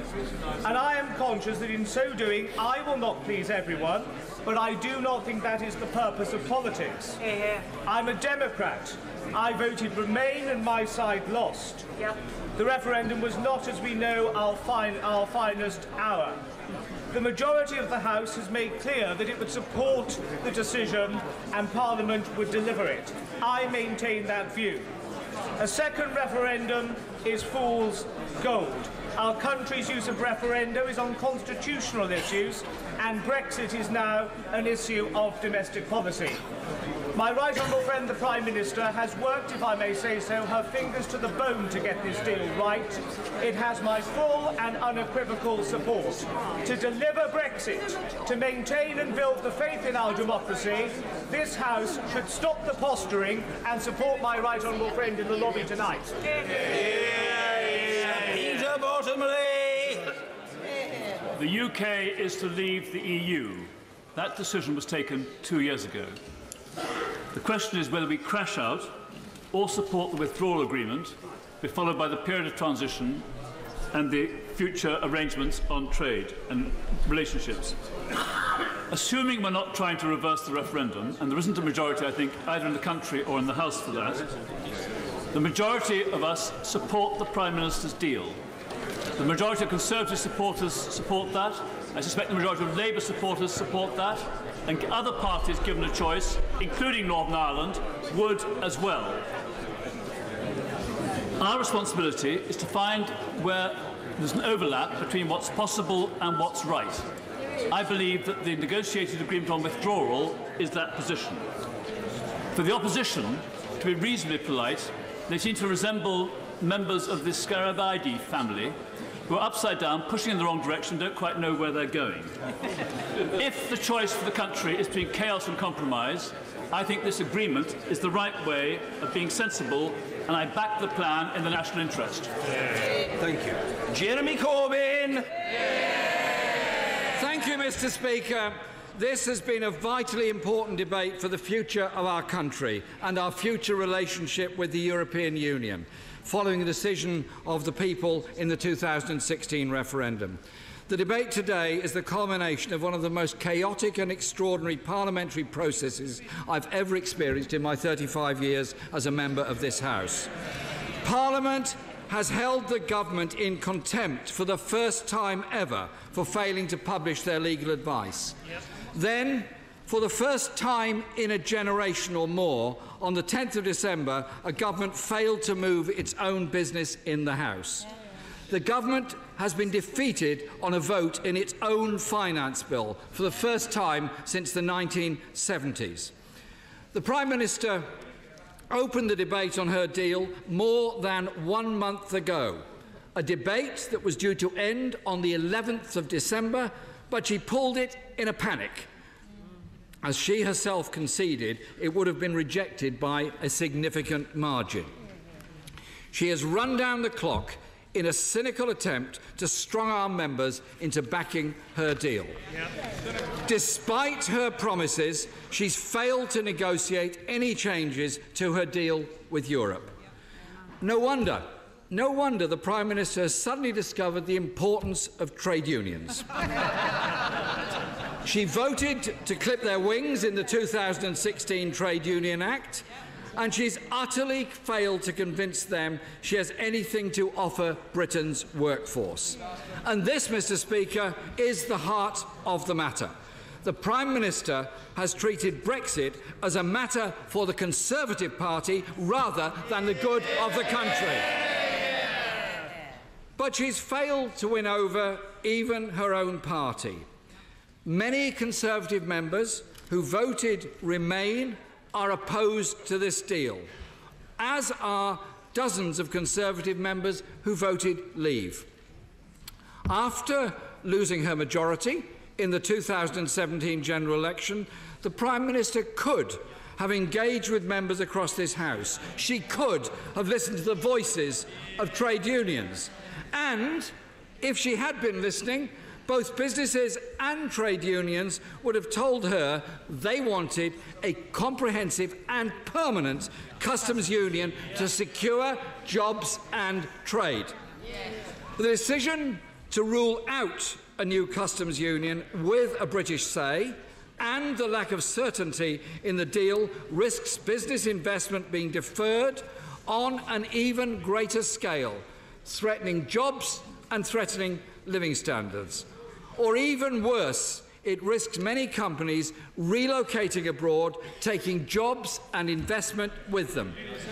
Mr. Speaker, many workers know exactly this situation because they are facing this reality now. Their jobs are at risk, and they know their jobs are at risk. Both the First Ministers of Wales and Scotland have also made clear to the Prime Minister their support for a customs union to protect jobs and the economy. This deal fails to provide certainty about future trade. It fails to guarantee our participation in European agencies and initiatives. Losing this cooperation undermines our security, denies our citizens opportunity and damages our industries. Mr. Speaker, the withdrawal agreement is, in short, a reckless leap in the dark. It takes this country no closer to understanding our post-Brexit future, and neither does the future partnership document. Under this deal, in December 2020, we will be faced with a choice: either pay more and extend the transition period, or lock us into the backstop. At that point, the UK would be over a barrel. We would have left the EU, have lost the UK rebate, and be forced to pay whatever was demanded. Alternatively, the backstop would come into force, an arrangement with which there is no time limit or endpoint. It locks Britain into a deal from which it cannot leave without the agreement of the EU.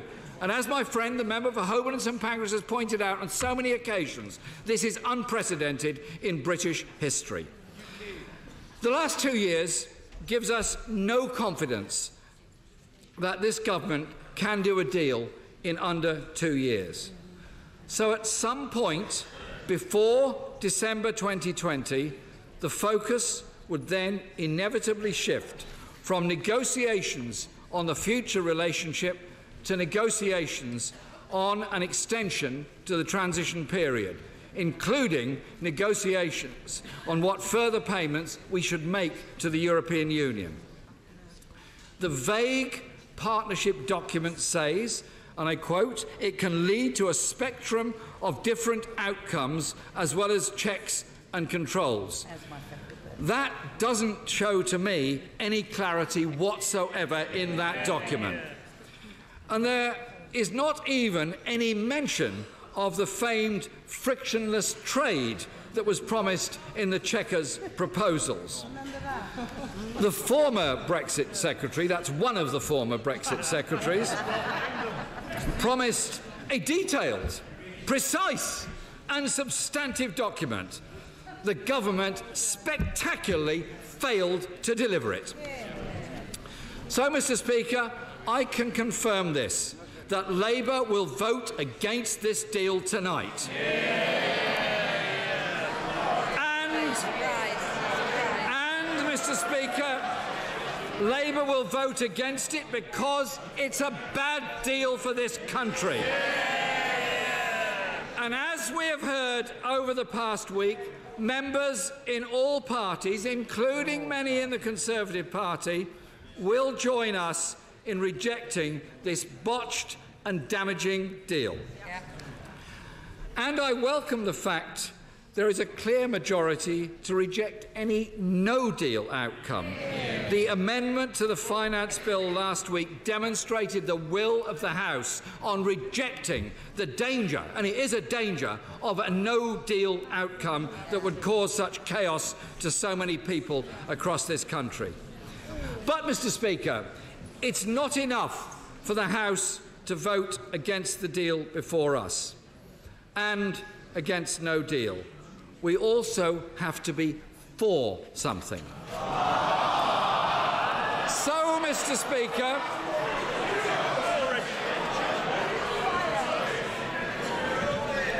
Mr. Speaker, in the coming days, it is vital that this House has the opportunity to debate and vote on the way forward, to consider all the options available. The overwhelming majority of the House voted to respect the result of the referendum and therefore voted to trigger Article 50. So I say this to our negotiating partners in the European Union. If Parliament votes down this deal, then reopening negotiations should not and cannot be ruled out. We understand why, after 2 frustrating years of negotiations, this I'm saying to the European Union, you would want this resolved. But this Parliament, our Parliament here, has only one duty: to represent the interests of the people of this country. And the deal negotiated by the government does not meet the needs of the people of this country. The people of Britain, including many European Union nationals who have made their lives here, these are people who've contributed to our country, have contributed to our economy and to our public services, including our National Health Service. And those people are now anxious and have no faith in this government to manage the process of settled status fairly or efficiently. And the early pilots of the scheme are very far from encouraging. The Prime Minister claimed that this is a good deal. And so confident was she of that, that she refused to publish the government's legal advice. But her government's own economic assessment clearly tells us it is a bad deal.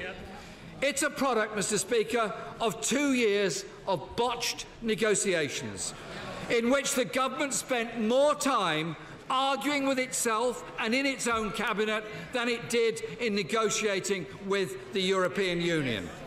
It's not only on Brexit that they have failed. Under this government, Mr. Speaker, more people are living in poverty, including... Mr. Speaker, I'm talking of the poverty of 500,000 more children who've been moved into poverty while this government's been in office.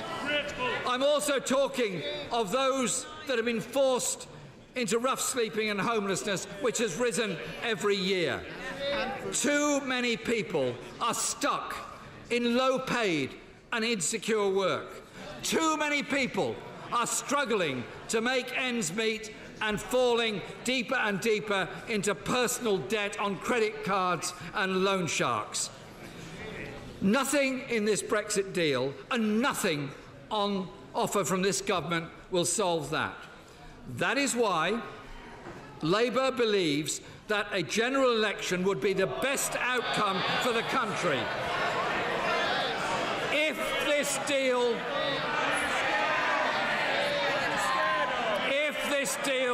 is rejected tonight, we need, Mr. Speaker, to keep in mind that the vast majority of the people of this country don't think of themselves as Remainers or Leavers.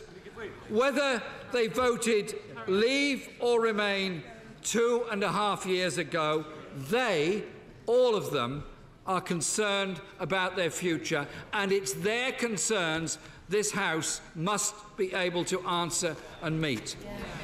So, Mr. Speaker, I hope that tonight this House votes down this deal, and then we move to a general election. So the people, Mr. Speaker, so the people... Order. Nobody's going to shout the right honourable gentleman down, just as nobody will shout the Prime Minister down. All they're doing, by causing me to intervene, is taking time away. Not necessary, rather foolish, thoroughly counterproductive. Jeremy Corbyn.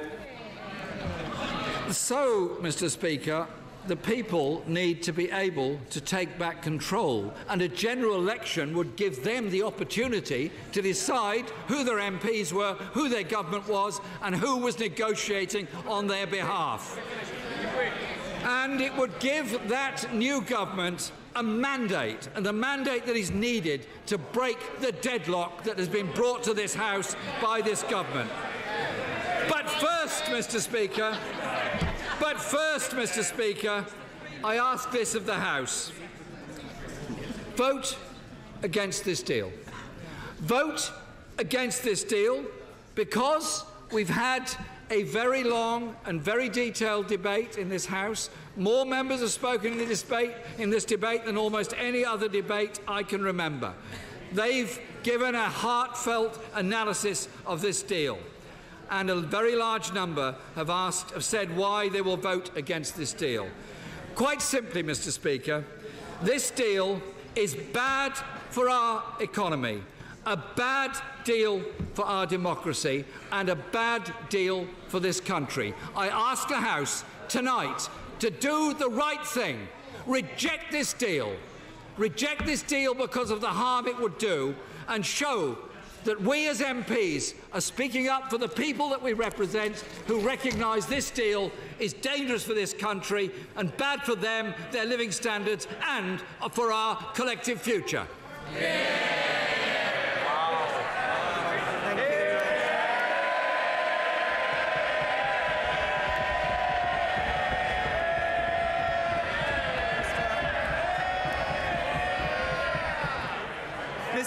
Mr. Speaker, this debate has lasted some 8 days over 54 hours, with speeches of powerful sincerity from over 200 honourable and right honourable members. It has been historic for our Parliament and for our country. We have heard contributions from every perspective, looking at all aspects of this complex and vital question. We've seen this House at its most passionate and vigorous, and I thank everyone who has contributed. No one watching this debate can be in any doubt about the strength of this House of Commons as the fulcrum of our democracy. This is a debate about our economy and security, the livelihoods of our constituents, and the future for our children and for generations to come. It goes to the heart of our Constitution, and no one should forget that it is a democratic process that has got us to where we are today.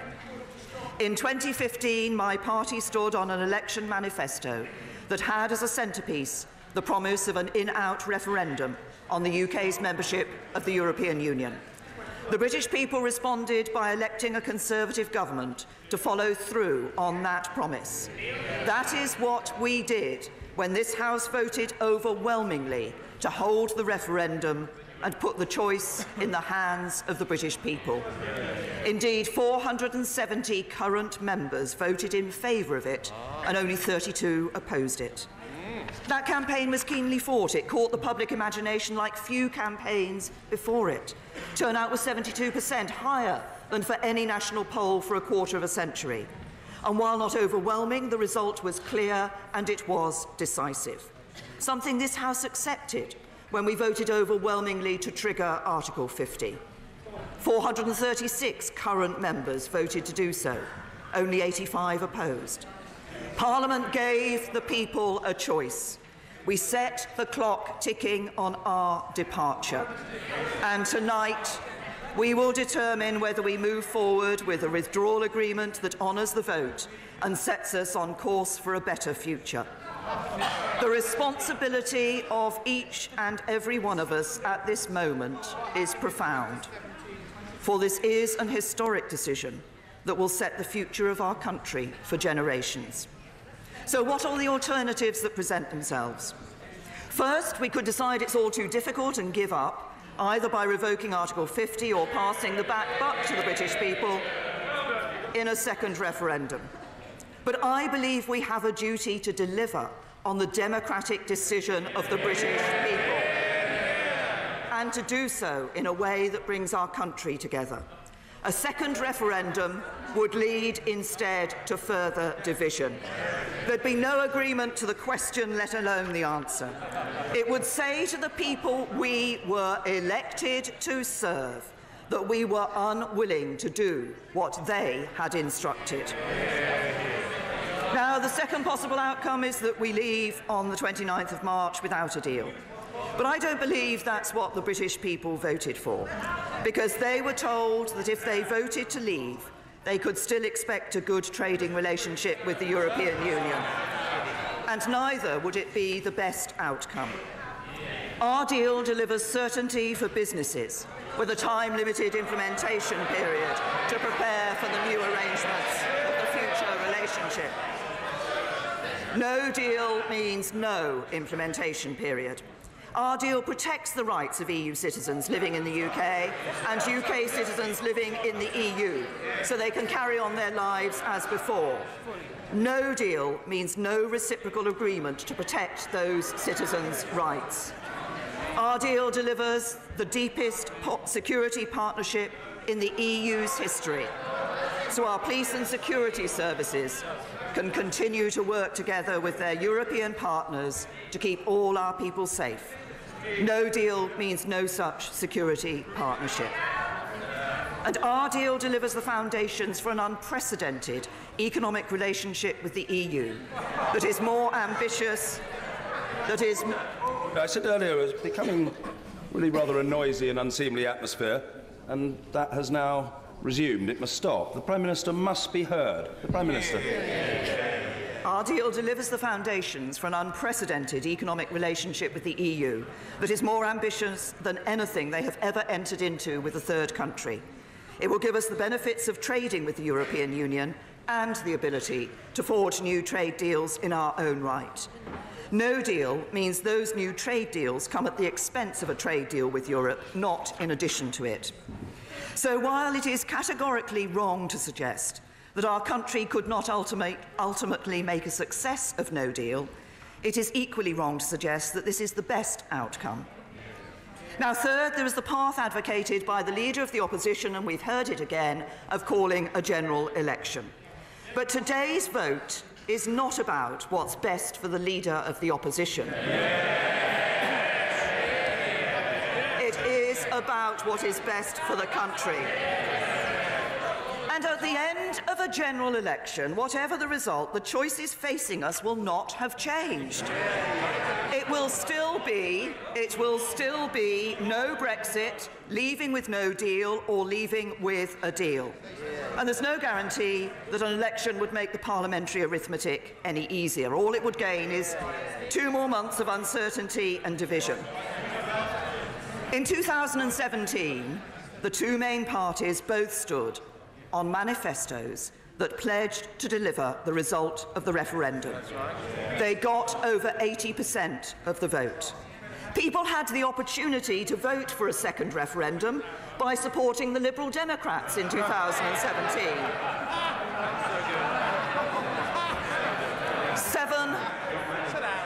Just 7% of voters did so. It is the job of Parliament to deliver on the promises made at the last election, not to be seeking a new one. Now, some suggest there's a fourth option, to agree that we should leave with a deal on the 29th of March, but to vote this deal down in the hope of going back to Brussels again and negotiating an alternative deal. But no such alternative deal exists. The political declaration sets the framework for the future relationship, and the next phase of negotiations will be our chance to shape that relationship.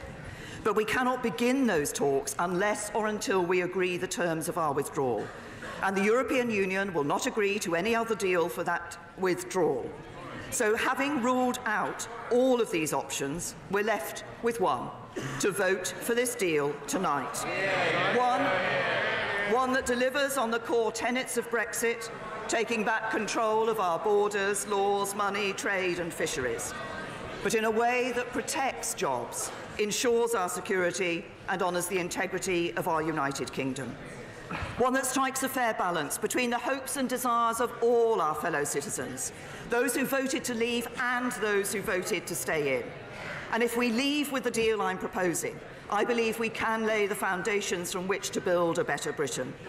And as Prime Minister, I would not stand at this dispatch box and recommend a course of action that I do not believe is in the best interests of our country and our future. And there are differences in this House today, but I believe we can come together as we go forwards.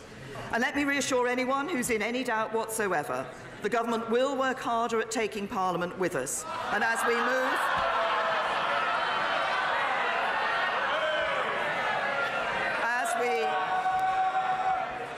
move on to the next phase of negotiations, we will be looking to work with Parliament to seek that consensus. But, Mr. Speaker, let me turn to the most contentious element of our deal, the Northern Ireland Protocol.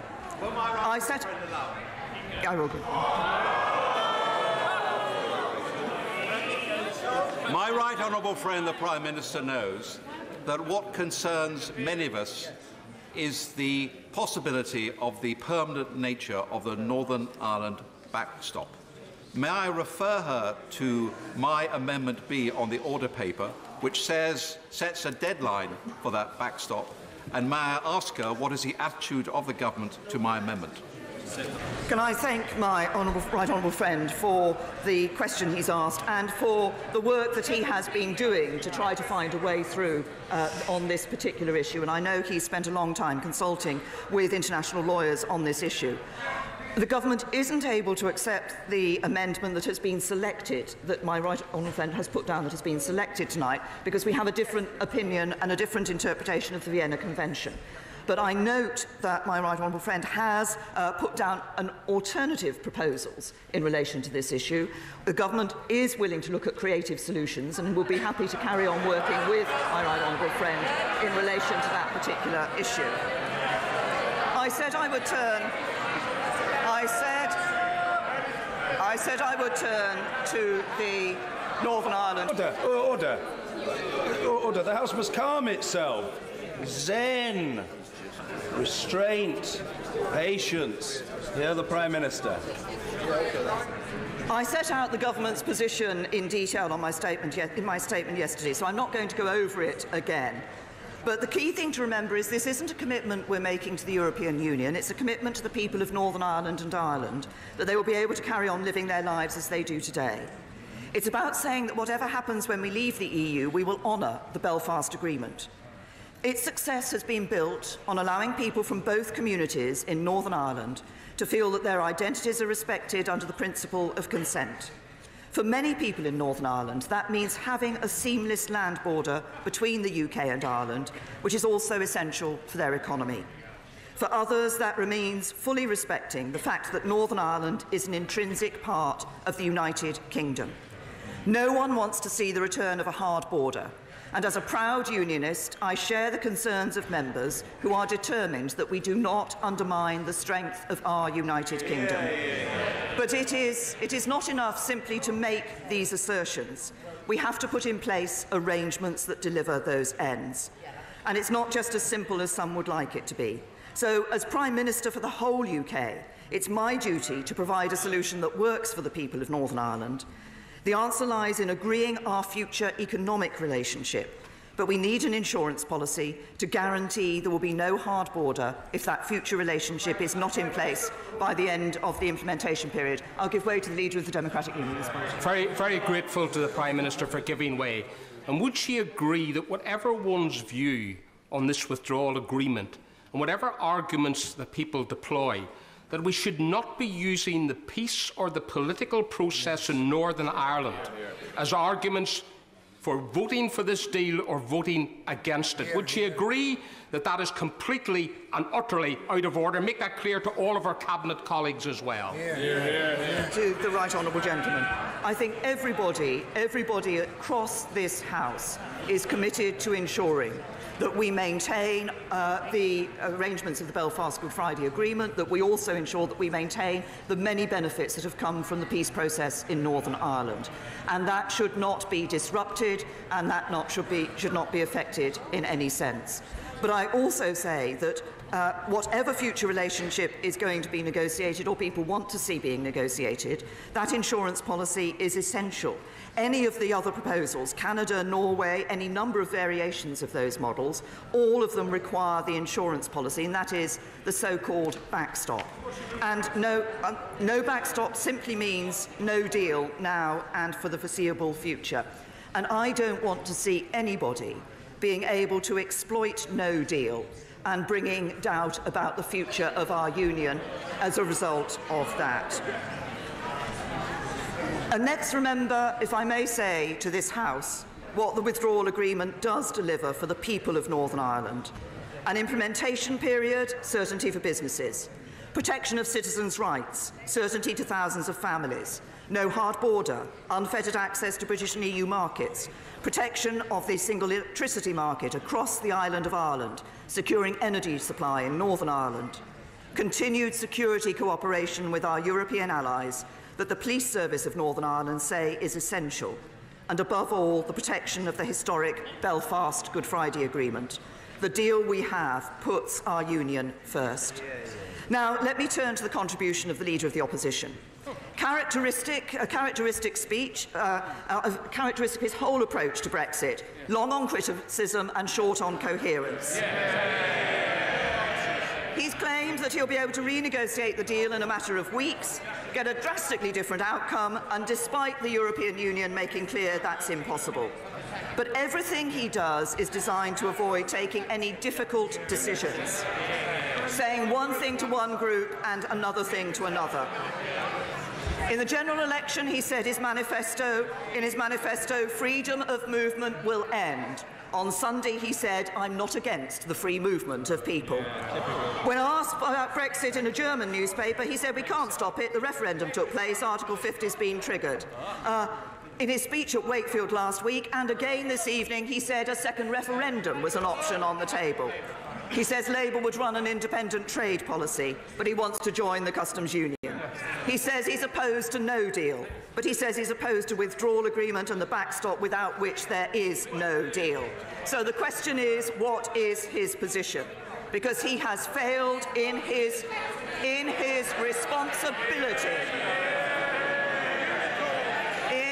responsibility to provide a credible alternative to the government of the day by pursuing from the start a cynical course designed to serve his own political interest and not the national interest.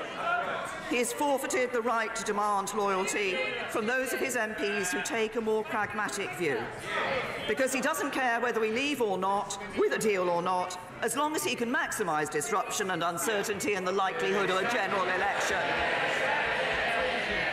And I hope that members opposite, who faithfully pledged to their constituents that they would respect the result of the referendum, that they think carefully before voting against a deal which delivers Brexit. And I hope that those who fear leaving without a deal, whose constituents rely on manufacturing jobs, think very carefully about rejecting a deal that is the only guaranteed way to take no deal off the table. Mr. Speaker, this is the most significant vote that any of us will ever be part of in our political careers.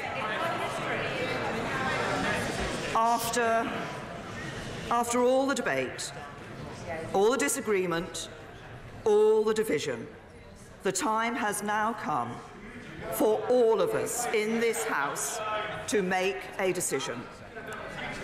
A decision that will define our country for decades to come. A decision that will determine the future for our constituents, their children and their grandchildren. A decision that each of us will have to justify and live with for many years to come. We know the consequences of voting for this deal. They are laid out in black and white in the pages of the withdrawal agreement.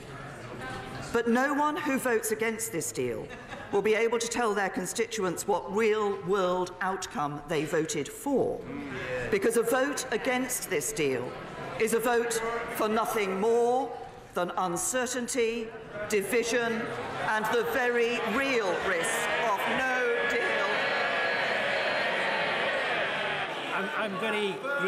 I'm very grateful for the Prime Minister for giving way. Prime Minister, on any of the analysis of Brexit, economic growth will be lower than staying in the European Union. Will the Prime Minister not realise, on the basis of the knowledge and on the fact that people are going to lose opportunities as a consequence of Brexit, the alternative is to extend Article 50, go back, give the people the say. Let's act in all our interests on the basis of the information that we now have. I say to the right honourable gentleman, Parliament gave the British people a choice. Parliament, the government of the time, all parties, all those campaigning in that referendum were absolutely clear that whatever the decision of that referendum, it would be respected by government and by Parliament. And I believe that we have a duty to deliver on that referendum vote, and to do so in a way that does protect people's jobs and protects our security and protects our union. A vote against this deal is a vote for nothing more than uncertainty, division, and the very real risk of no deal or no Brexit at all. And it doesn't have to be that way. Tonight we can choose certainty over uncertainty. We can choose unity over division. We can choose to deliver on our promise to the British people, not break that promise and endanger trust in politics for a generation. Because as members of Parliament, we have a duty to serve not our own self-interest nor that of our parties, but the people we were elected to represent. It is the people of this country that we were sent here to serve. The people of this country who queued up at polling stations, who cast their ballots so they might put their faith in us. It is the people of this country who entrusted us with the sacred right to build for them and their children and grandchildren the brighter future they expect and deserve. And if we act in the national interest and back this deal tonight, then tomorrow we can begin to build that future together. If we act in the national interest and back this deal tonight, we can build a country that works for everyone. Together we can show the people we serve that their voices have been heard, that their trust was not misplaced, that our politics can and does deliver, that politicians can rise above our differences and come together to do what the people asked of us. That is the test history has set for us today. It will determine the future of our country for generations. We each have a solemn responsibility to deliver Brexit and take this country forward. And with my whole heart, I call on this House to discharge that responsibility together, and I commend this motion to the House.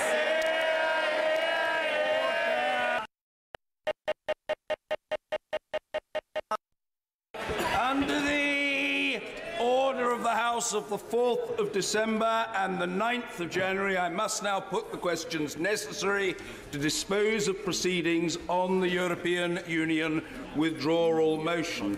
As I explained the sequence earlier, it should now be familiar to colleagues. I begin by inviting Jeremy Corbyn, the Leader of the Opposition, to move Amendment A.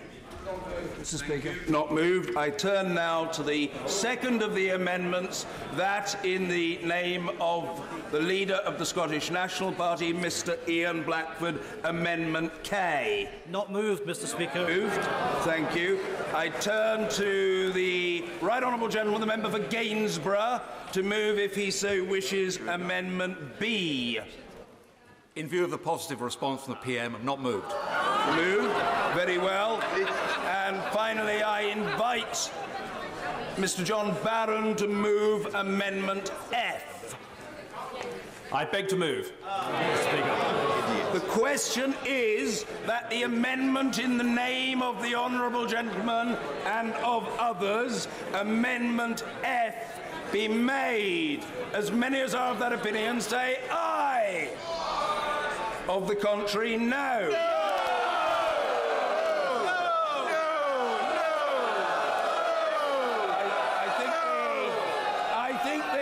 I think the noes have it.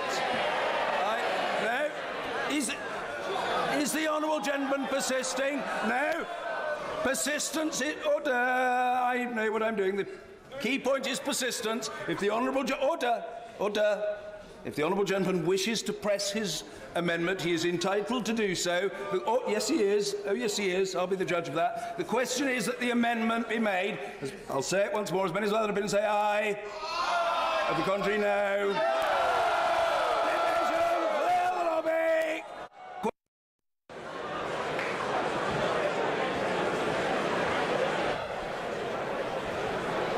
Well, welcome to BBC Parliament's coverage of the critical series of Commons votes that will determine what happens next with Brexit. And welcome to viewers in the US on C-SPAN. With me is the constitutional expert Dr. Ruth Fox of the Hansard Society think tank. MPs have just started voting. It's been in a slightly surprising way.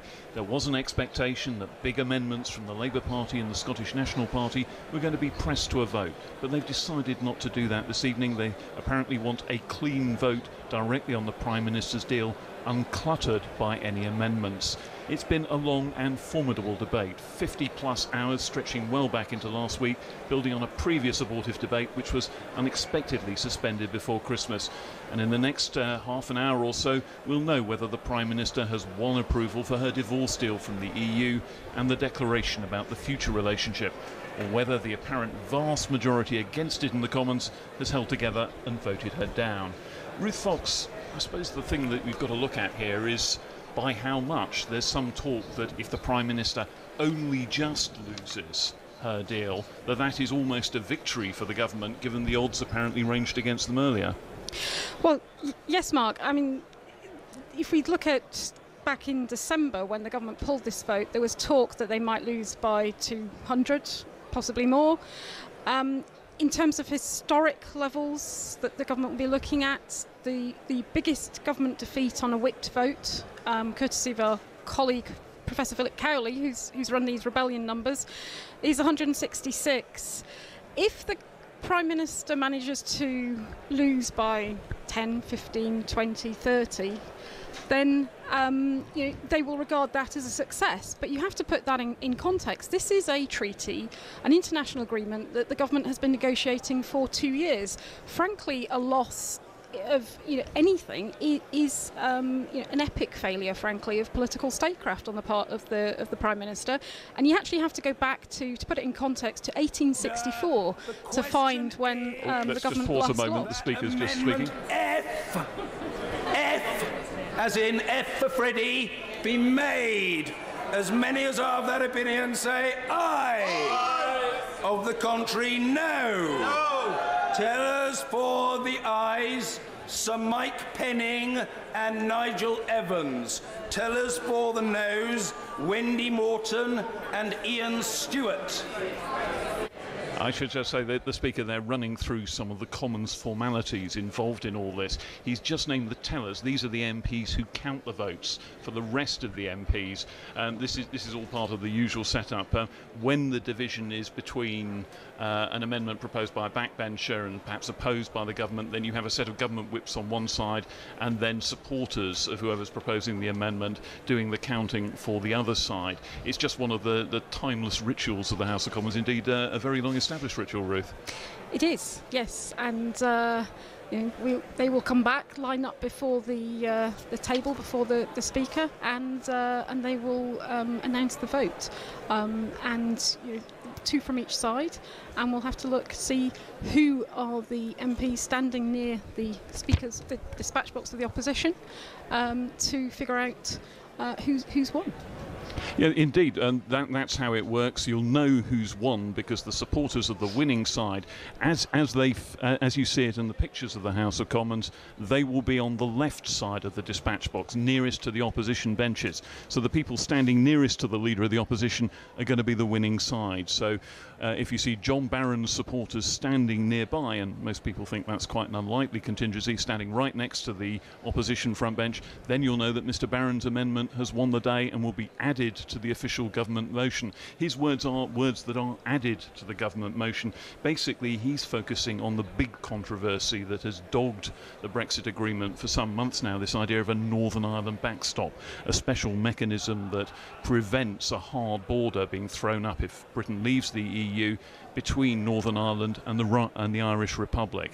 That's been something that's been very controversial, because the implication of doing that is that Britain stays in a customs union when perhaps it doesn't want to be. And there's a lot of debate about whether or not that is something that the country could even tolerate. Sir Edward Lee, who had another amendment on this same issue, decided to pull his, not force it to a vote, after some reassurances from the Prime Minister from the front bench.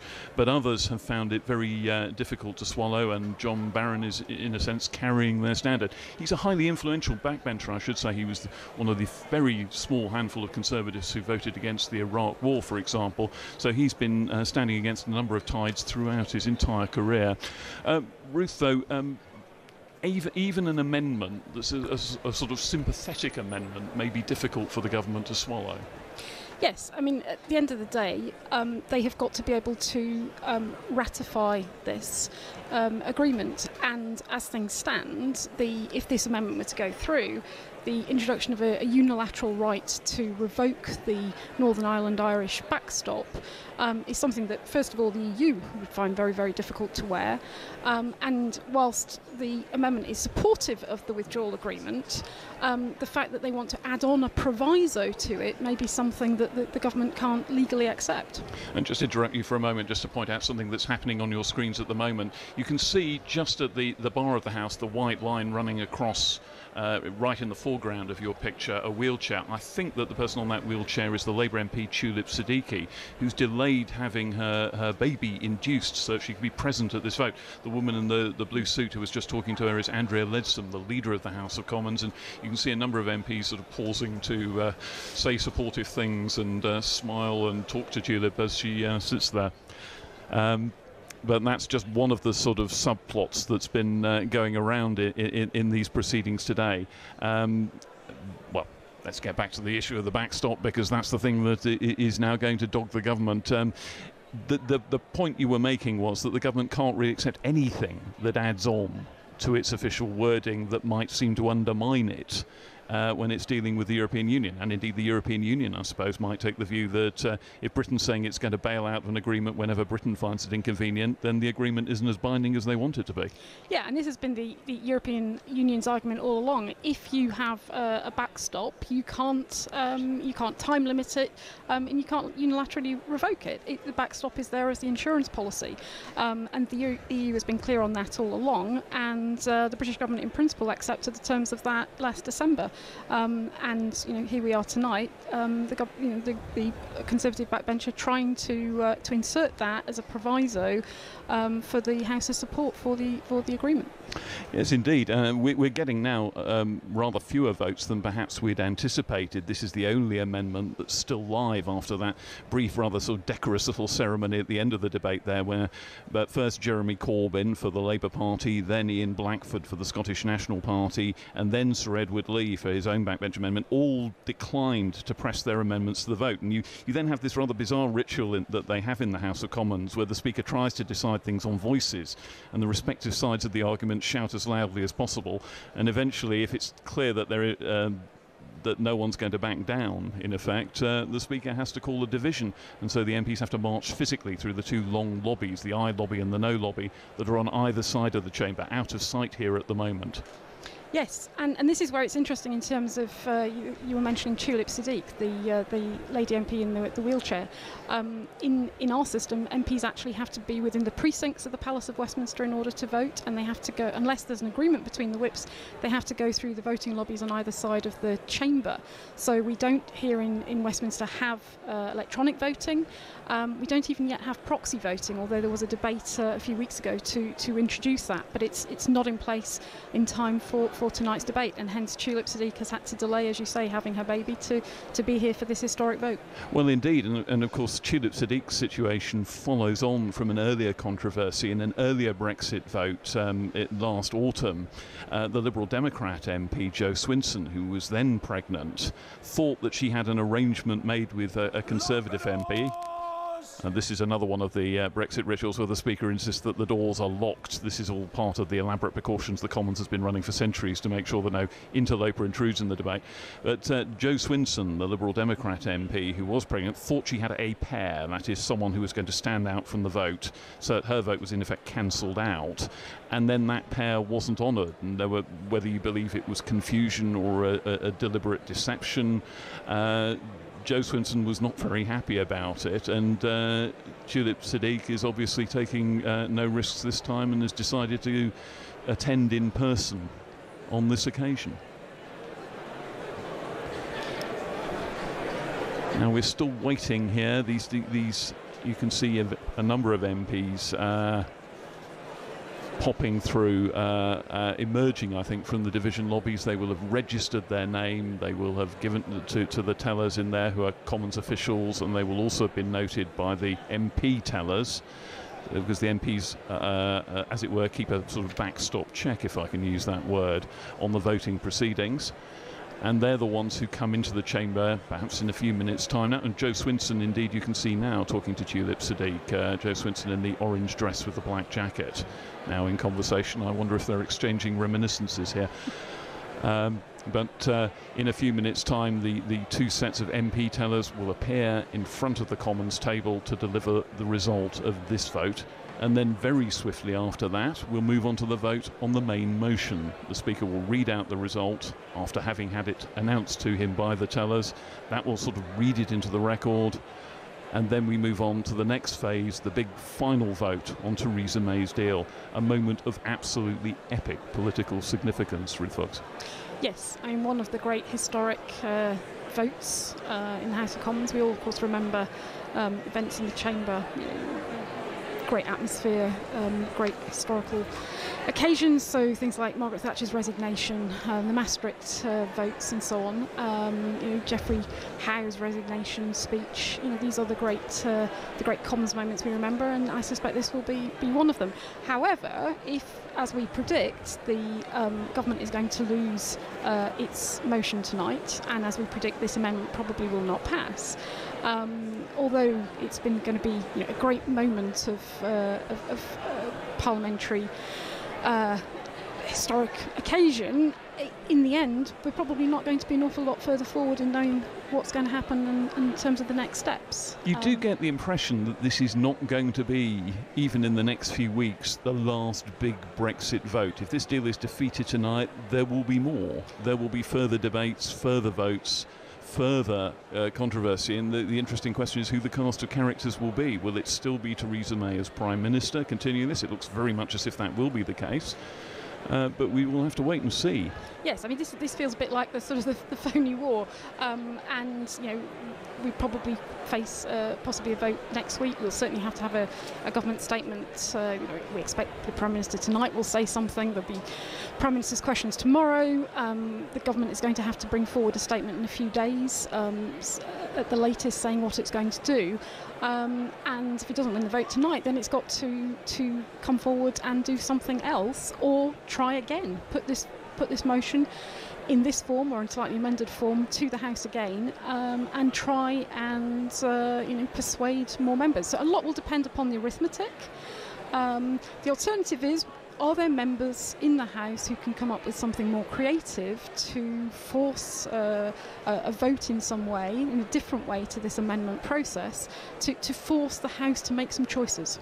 Well, that's the great question. At the moment, there seems that almost the growth is being forced of whole new Commons procedures to try and find a way out of the Brexit impasse that has dogged the House of Commons for months now. All sorts of exotic ideas about backbench bills suddenly going in ahead of government measures, which sounds very technical, but in the context of the House of Commons is an extraordinarily big and important innovation. All sorts of ideas like that are being debated. I suppose the first inkling we might get of what's afoot is what, if anything, the Prime Minister says in reaction to the vote. It's open to her to get up and say something immediately after the result is announced, as indeed it's open to Jeremy Corbyn.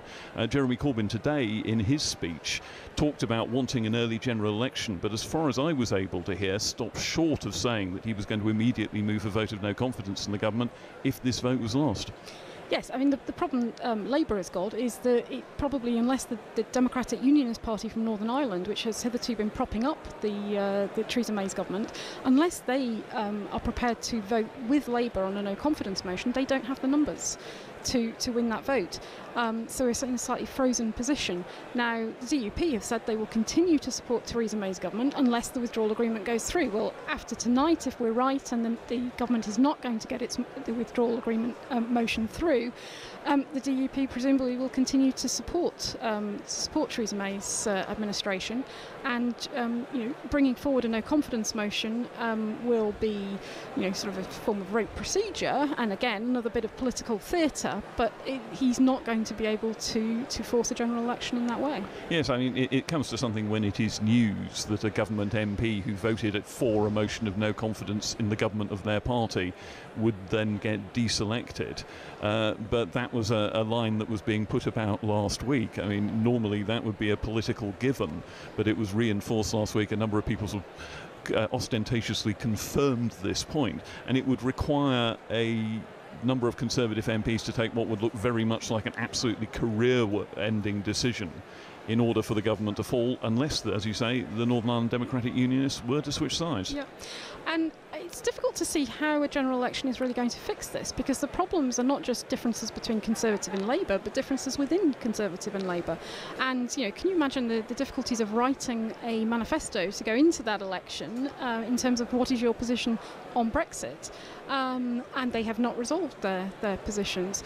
You would have some MPs who would find it very difficult potentially to run on their party's manifestos, and we would face the prospect of a not a snap general election, because it takes 25 days from the dissolution of Parliament to hold the poll, but a fairly quick election to get something done before 29th of March, which is the day we're scheduled to leave the European Union at the moment.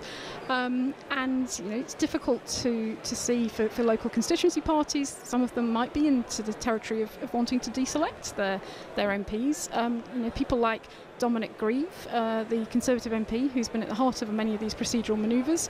Allegedly, his Conservative Association very unhappy with him. Same with Nick Bowles, another Conservative MP who's been proposing all kinds of ideas on how to get out, although those are not the ideas that are being voted on tonight, but nonetheless he's going to be a big player in the coming days in the Commons in the aftermath of these votes. Incidentally, I should say that I can now see some of the tellers are starting to appear on our screen there. The man in the grey suit with his back to us in front of the table there is Sir Mike Penning, a Conservative former minister, I think, who's one of the tellers. The picture's slightly blurred. I think it is Mike Penning, and I think the woman in the skirt in front of the table there is Wendy Morton, who's a government whip. So I think two of them are there already. And we should hopefully therefore be seeing the vote in the not too distant future. The chamber is filling up again, which indicates that most MPs have now been through those voting lobbies and come back to see the result. So all we can do now, I suppose, is wait for it, while reflecting that in other parliaments all this is done in a trice, in a much less atmospheric way, by electronic voting. But they don't do that here, Ruth. No, they don't. One of the reasons for that is that MPs like to be in the lobby, particularly with ministers. If ministers were not called to the House physically to vote, it would be much more difficult for backbench MPs to have an opportunity to talk to them, to lobby them on the issues of concern, whether that's general national political issues or whether that's quite local constituency matters. And MPs are quite wedded to that. And there's been a lot of reluctance to abandon the procedure in favour of electronic voting. Theresa May and Andrea Leadsom, the leader of the Commons, have just gone back into the government front bench there. Theresa May taking a quick sip of water as they wait. The two tellers are still positioned. The other the remaining two tellers haven't yet come to join them. There's a few more senior ministers file back into the chamber. I think I saw Matt Hancock, the Health Secretary, there. But the trouble is, it's a slightly distant picture, so you can't immediately see. Oh, there's Michael Gove, an instantly recognisable figure. I think he's joining the crowd facing the Speaker's chair, perhaps to get the best possible view. Oh no, just filing out altogether, in fact.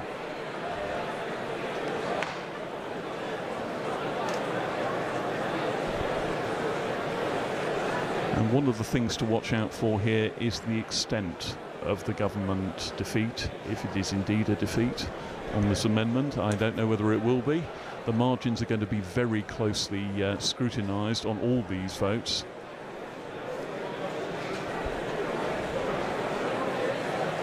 And the voting behaviour of individual MPs, I imagine there will be quite a lot of interest in anyone who's abstained as well.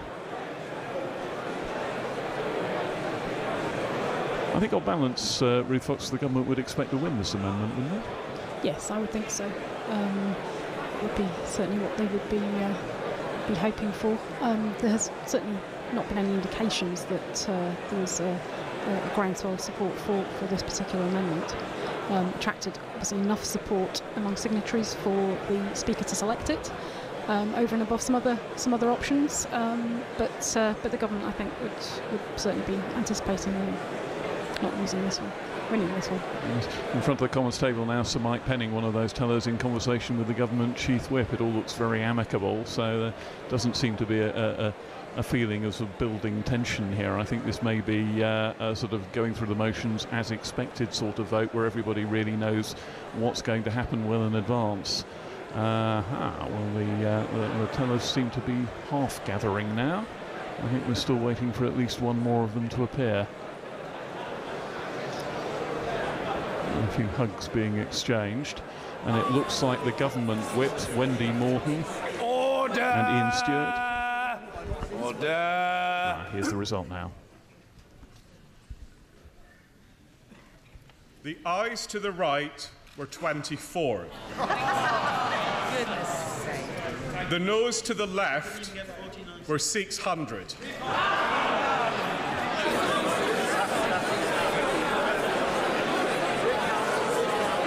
The ayes to the right, 24.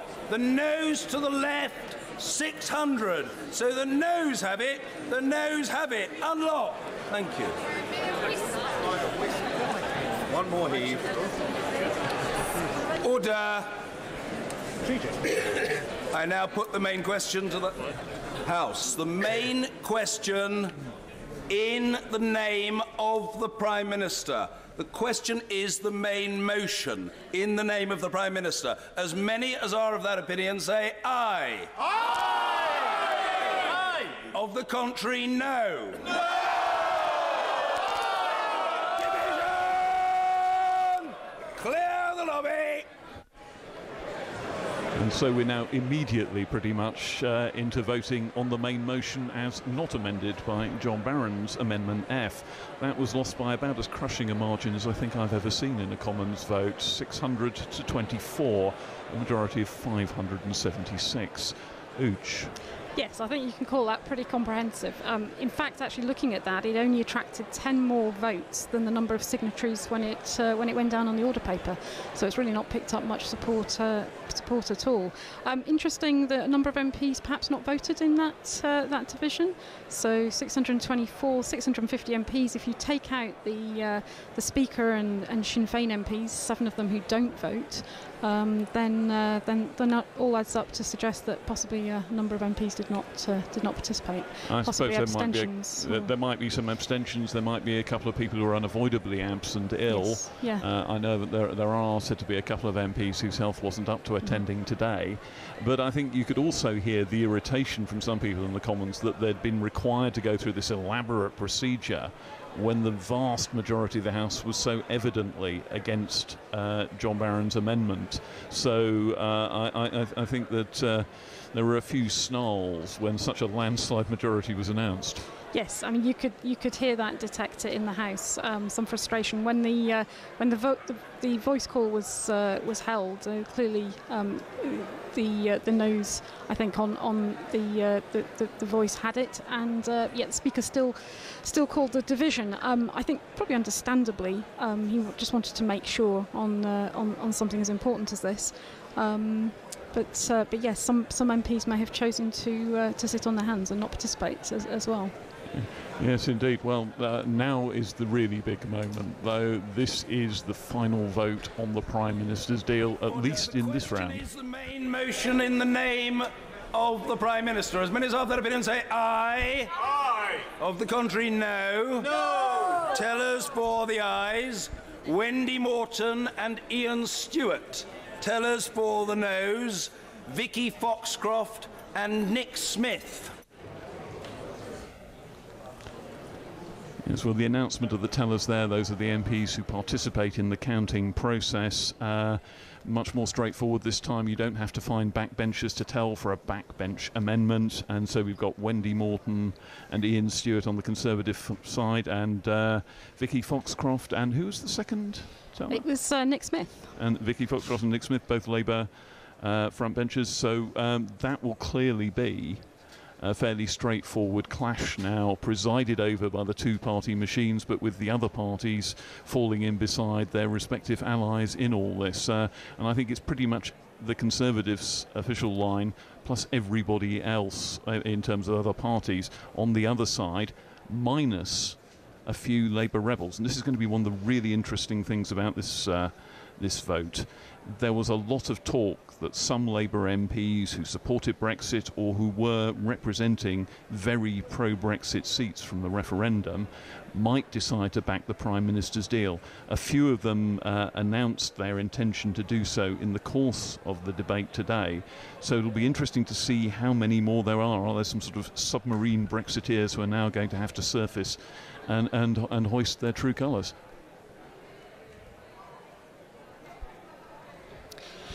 Yes, I mean, if you look at the state of the parties in the House at the moment, the Conservatives have 317 MPs.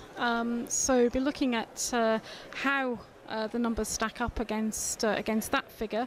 We'll have to be looking at when the voting results are published, how many the Brexiteers obviously opposed it. We'll also be looking to see how many on the Labour benches also decided to vote with the government motion. There were a few in the last week or so during the debate who've announced that they are thinking of doing so. Most recently, an eminent backbencher, Kevin Barron. So we'll have to look and see how what the swap, if you like, between the parties is.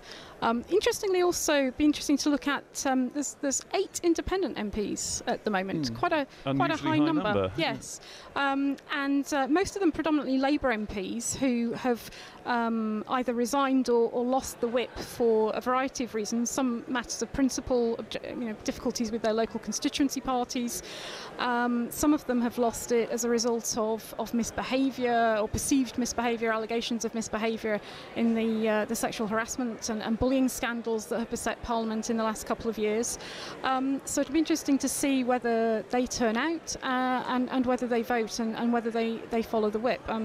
And some of them have not been turning up in recent weeks, so we'll have to look at what those numbers look like. Indeed, I suppose there's quite a complicated calculus because there are defections from the official party line on all sides. We've already mentioned that there are some Labour Brexiteers or Labour Brexit supporters who say that they may not have voted that way, but they now have to honour the result of the referendum. But equally on the Conservative side, you have a slightly unusual situation in a way, because there are people who are very, very pro-Brexit who don't like this Brexit deal that Theresa May has put together because it doesn't secure the objectives they wanted. And there are people who are pro-Remain, and both of them can at least agree that they don't want this deal, and so they can vote to reject this deal. Oh, there's even one former Liberal Democrat, Stephen Lloyd from the Eastbourne constituency, who isn't towing the Liberal Democrat party line on this and is saying he was likely to vote in favour of the deal. Yes, and the Liberal Democrats, of course, are the most Remain, pro-EU party in the House at the moment. They only have 11 MPs, so obviously losing one of your numbers when you're so small in number is a big loss. But as you say, we're seeing sort of alignments across party lines, which will make figuring out exactly who's voted which way until we see the actual published numbers quite difficult. Yes, indeed. There's now a wonderful app provided by the Commons that gives you a full breakdown of the votes rather more rapidly than they used to emerge, but it will still be quite a while after this vote is done before those facts and figures are actually available to us. In the meantime, though, the chamber's beginning to fill up again. You can see MPs beginning to return to their seats, and of course in the foreground Tulip Siddiq, concealed at the moment behind the figure of the Labour MP Clive Lewis in her wheelchair there. Once again, having gone through the division lobbies, I think possibly almost first in the queue. I would suspect. Meanwhile, as I say, the chamber filling up again. It's very difficult to guess what the numbers are voting either way, just from the way MPs file back in, because there are so many different routes in and out of the Commons chamber that you can't say, oh, if they're coming out of that door, they voted in a certain way. What you tend to watch for on these occasions is the faces of the respective sides.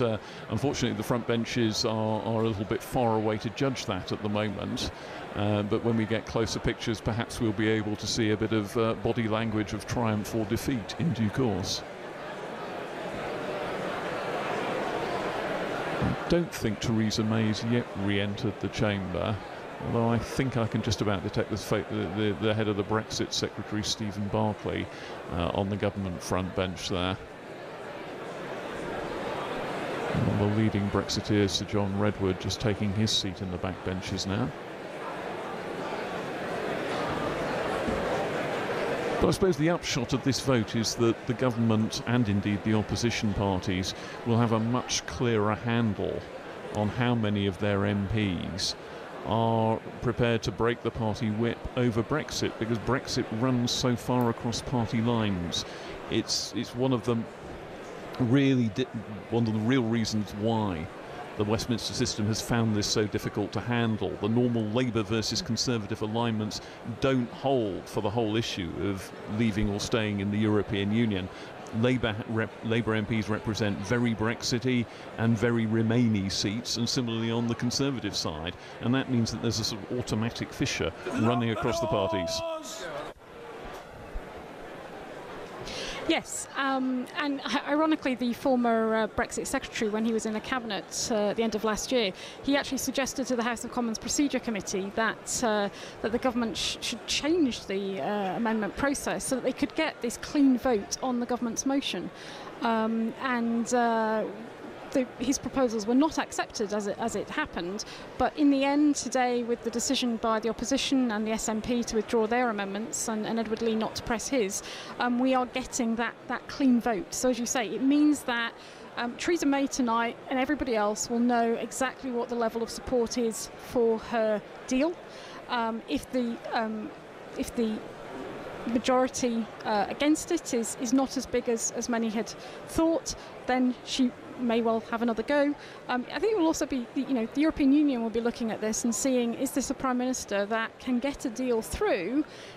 Is the arithmetic working in her direction or not? And that will affect, I think, what they are thinking and what they may say in response if she wants to go back to Brussels for any concessions. And of course Brussels will be watching this as well. Brussels will be making its own calculations about whether the Prime Minister will be able to get a deal through Parliament on the basis of the figures that will emerge from tonight's vote. So if not the world, certainly the European Commission will be watching closely tonight.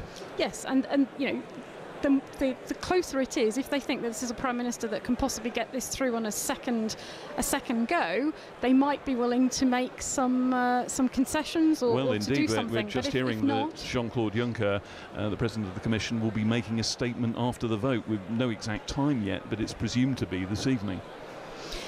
Yes, and we'll have to see immediately after the results are announced. We would expect probably the Prime Minister to say something. It'd be pretty extraordinary if she didn't, for her to just get up out of her chair, walk out of the chamber.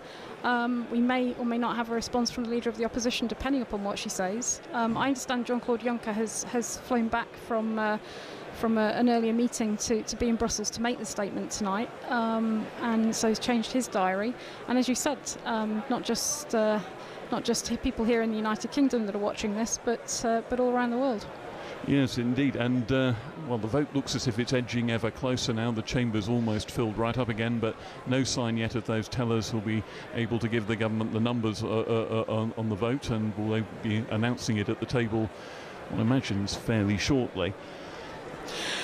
Yeah, viewers might think it looks fairly chaotic. It's worth perhaps saying that every MP does not have their own seat in the chamber, unlike many other parliaments, legislatures around the world. It's closer to 400 than the full 650, isn't it? It is. So on big set-piece occasions like this, members, sit in the stairwells. They crowd round, as you can see, in the entrance to the chamber, waiting to hear the results. And it all looks slightly chaotic. And actually, the chamber is actually much smaller when you're physically in it. It's much smaller than many people anticipate. Yes, and so you're it's very jammed atmospheric. in very, very tightly on those benches, like sardines in a tin. It is. Yeah.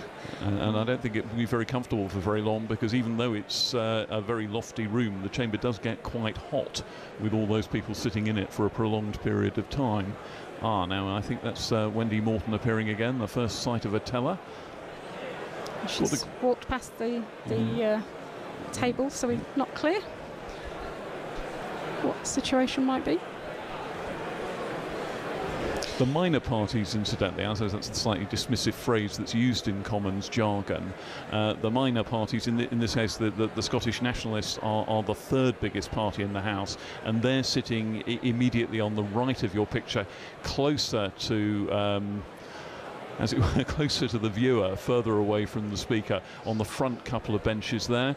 Behind them are the Liberal Democrats, the Green MP, Dr Caroline Lucas, the Northern Ireland Democratic Unionists, sort of mixed together in a slightly ad hoc way in the benches behind, with Labour MPs spreading out into the back benches behind that.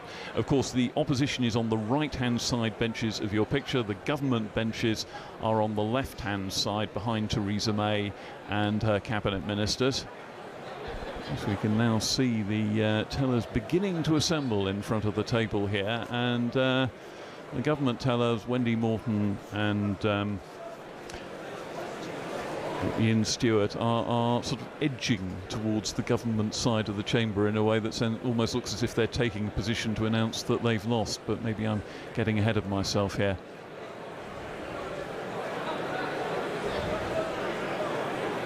As you can tell, the expectant hum. This is one of those big Commons occasions where the atmosphere becomes absolutely electric, partly because there are just so many people jammed in. It always produces a tension of its own. Could also add, in terms of the seating, that in front of the Speaker, viewers will be able to see 3 people sat at a table. They are the clerks who advise the Speaker on procedure, engage with members about procedural matters.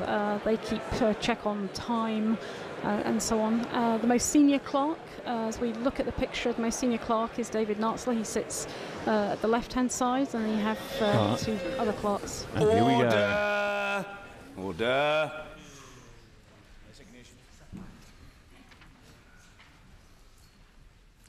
The ayes to the right, 202.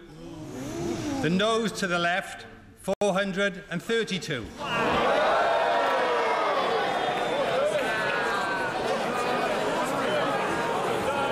The ayes to the right, 202. The noes, order.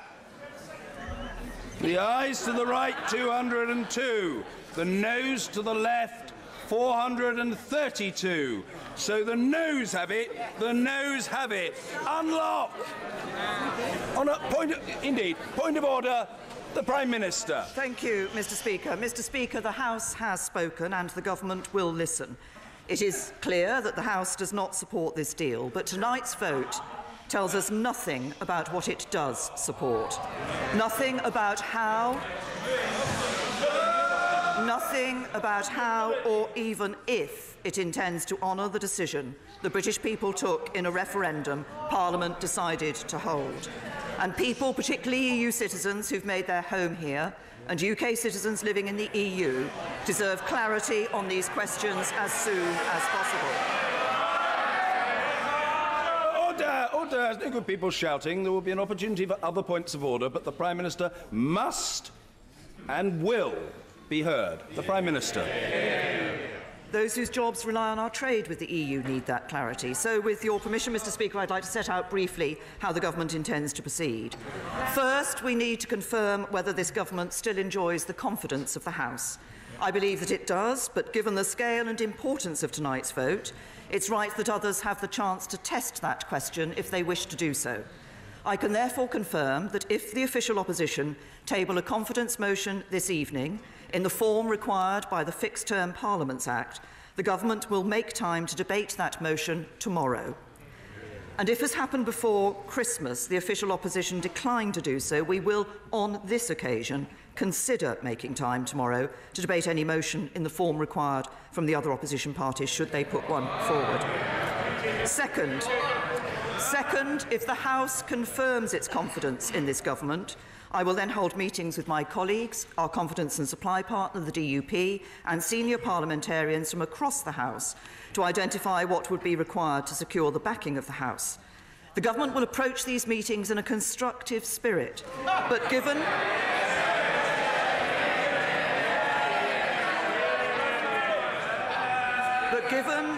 the urgent need to make progress, we must focus on ideas that are genuinely negotiable and have sufficient support in this House. Third, if these meetings yield such ideas, the Government will then explore them with the European Union. Mr. Speaker, I want to end by offering two reassurances. The first is to those who fear that the Government's strategy is to run down the clock to the 29th of March. That is not our strategy. I've always believed that the best way forward is to leave in an orderly way with a good deal, and have devoted much of the last 2 years negotiating such a deal. As you confirmed, Mr. Speaker, the amendment to the business motion tabled last week by my right honourable and learned friend, the member for Beaconsfield, is not legally binding, but the Government respects the will of the House. We will therefore make a statement about the way forward and table an amendable motion by Monday. The second reassurance is to the British people who voted to leave the European Union in the referendum 2.5 years ago. I became Prime Minister immediately after that referendum. I believe it's my duty to deliver on their instruction, and I intend to do so. Every day that passes without this issue being resolved means more uncertainty, more bitterness and more rancour. The Government has heard what the House has said tonight, but I ask members on all sides of the House to listen to the British people who want this issue settled and to work with the Government to do just that.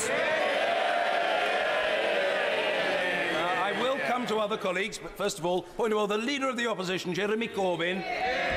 Thank you, Mr. Speaker. The result of tonight's vote is the greatest defeat for a government since the 1920s in this House. This is a catastrophic defeat for this government. After 2 years of failed negotiations, the House of Commons has delivered its verdict on her Brexit deal, and that verdict is absolutely decisive. I hear the words of the Prime Minister, but actions of her government of the past 2 years speak equally clearly. She is only attempting to reach out now to try to keep her failed process and deal alive after it's been so roundly rejected by Parliament on behalf of the people of this country. Labour has laid out our priorities consistently. No deal must be taken off the table. A permanent customs union must be secured, and people's rights and protections must be guaranteed so they do not fall behind. At every turn, the Prime Minister has closed the door on dialogue. Businesses begged her to negotiate a comprehensive customs union. Trade union leaders pressed her for the same thing. They were ignored. In the last 2 years, she's only had one priority: the Conservative Party. Her governing principle of delay and denial has reached the end of the line. She cannot seriously believe that after 2 years of failure, she is capable of negotiating a good deal for the people of this country. The most important issue facing us is that the government has lost the confidence of this House and this country. I therefore, Mr. Speaker, inform you I have now tabled a motion of no confidence in this government. And I'm pleased that motion will be debated tomorrow, so this House can give its verdict on the sheer incompetence of this government and pass that motion of no confidence in the government. First of all, just come to the leader. I will come to the right honourable gentleman, of course, but a point of order, the Leader of the House. With permission, Mr Speaker, I should like to make a short business statement regarding the business for tomorrow and the remainder of this week. I'm extraordinarily grateful to the Right Honourable Lady, and I accept that she can't be psychic as to what I'm thinking and I can't be psychic as to what she's thinking. I think the smooth and orderly way to proceed with this matter is to deal with points of order first and then to come to the Right Honourable Lady's statement, which would be entirely proper and doubtless helpful to the House. Point of order, Mr Ian Blackford. Mr Speaker, we should be aware of the situation that we're in. The clock is ticking. We have got very little time to resolve this. The fact that it has taken us so long to get to this point, frankly, is shameful. This is a humiliating defeat for the government. When I listen to the Prime Minister, it sounds like everybody else is at fault rather than her. She has to accept responsibility for what has happened this evening. Mr Speaker, I'm delighted that the Leader of the Opposition has come round to a motion of no confidence. This should have happened before, but of course we will support it. Mr Speaker, as I mentioned, it is clear the clock is ticking. The government needs to secure the safety of all our nations and should immediately postpone the Article 50 process and should immediately have talks with all the leaders of the opposition parties. Let's work together in all our interests, but let's listen to the voices of the parliamentarians that have been sent here. There is no support for this deal. It mustn't come back again. The obvious thing to do, the right thing to do, suspend Article 50, put this to the people in a people's vote. I know the Right Honourable Gentleman won't take offence when I say he was using the device of a point of order, as is entirely understandable in these circumstances, to say what he wanted to say, but he was more interested in what he had to say to the House than in anything that I might have to say to him. It's not a matter for the Chair. The Right Honourable Gentleman has registered his view, and these are the sorts of issues that can quite properly be aired in debate and quite conceivably in discussions that take place with the Prime Minister and other party leaders. But he's made his point with force and alacrity, and it's on the record for colleagues to study. I will take the Honourable Lady first, Right Honourable Lady first, and then others. Point of order, Jo Swinson. Thank you, Mr Speaker. With this result of a scale that is unprecedented in recent times, it is clear that this deal, nor any tweaks to it, will get through the House of Commons. So can I ask for your guidance, Mr Speaker, on how Parliament can assert its authority to make sure that we can give the people of this country a say on this deal to resolve this matter? It is a mess that needs to be resolved by the people in a people's vote. Well, my response to the Honourable Lady is as follows. First of all, there may well be an opportunity for her to air her own thoughts on that matter, the situation we face and the suggested way forward in the course of debate to which the Prime Minister in her point of order referred. There is that prospect potentially unfolding, so that's one opportunity for the Honourable Lady. And the second would be those discussions to take place in coming days. And I dare say that the Honourable Lady will want to take the chance to participate in those. More widely, where there is discussion about Parliament's role and what Parliament might do and what options Parliament might have, I think I can predict with complete confidence that the Honourable Lady will have a view about that, and that view, which is important, will be heard. And point of order, Mr Angus Brendan McNeill. Thank you very much, Mr Speaker. The Prime Minister spoke about the will of Parliament, Mr Speaker, and I think we have to investigate that further. When can we test the will of this House on the choices that are now left? The choices are no deal versus revoking Article 50. Can we test these in the House? And bearing in mind, of course, that in Scotland, the European Union is more popular in the polls than the United Kingdom, and the Prime Minister should know that. There'll be plenty of opportunity for testing in the days ahead. I think the... Well, can I just take the Honourable Lady first? Point of order, Dr Philippa Whitford. Thank you very much, Mr Speaker. This isn't a political point of order. Yesterday it was raised the issue of the member for Hampstead and Kilburn and the fact that she should have been undergoing a caesarean section today for a high-risk pregnancy, and she is comfortable with me saying she has gestational diabetes and was asked by her medical team to undergo that at an early possibility. She has had to defer that despite the advice and comments that you made from the chair yesterday that apparently were given no comfort from the government benches. And I think this is shocking. And I have to say that as a doctor, to put our colleague at risk and her baby at risk because we cannot have a method of allowing those who are sick or pregnant is disgraceful. Well, I note what the honourable lady says, and I don't cavil at it at all. I made the point yesterday. I thought the situation was lamentable. I used that word, I think, several times. The situation was lamentable. This matter, I'm not interested in people chuntering from a sedentary position to no obvious benefit or purpose. I'm ruling on the matter and I require no assistance in the process of doing so. The situation was lamentable. I thought it better that the honourable lady should have the opportunity of a proxy vote. That was my view, and it was a view widely shared. The matter was debated in February of last year and in September. I had indicated my strong support. It would have been necessary for a resolution to be tabled by the Leader of the House for reasons which others can explain. It's not my job to do their explaining for them. That has not happened. I think it's regrettable, but it cannot be sorted tonight. Nevertheless, she's registered her concern. It's a concern and a sense, frankly, of very deep disappointment, to put it mildly, that I share, and it will doubtless be dealt with in days or weeks to come. And my very great sympathies go to the honourable lady, the member for Hampstead and Kilburn, who, in my judgment, should not have been put in this position. Point of order, Yvette Cooper. Mr. Speaker, the Prime Minister has now said that she will listen to voices from right across this House.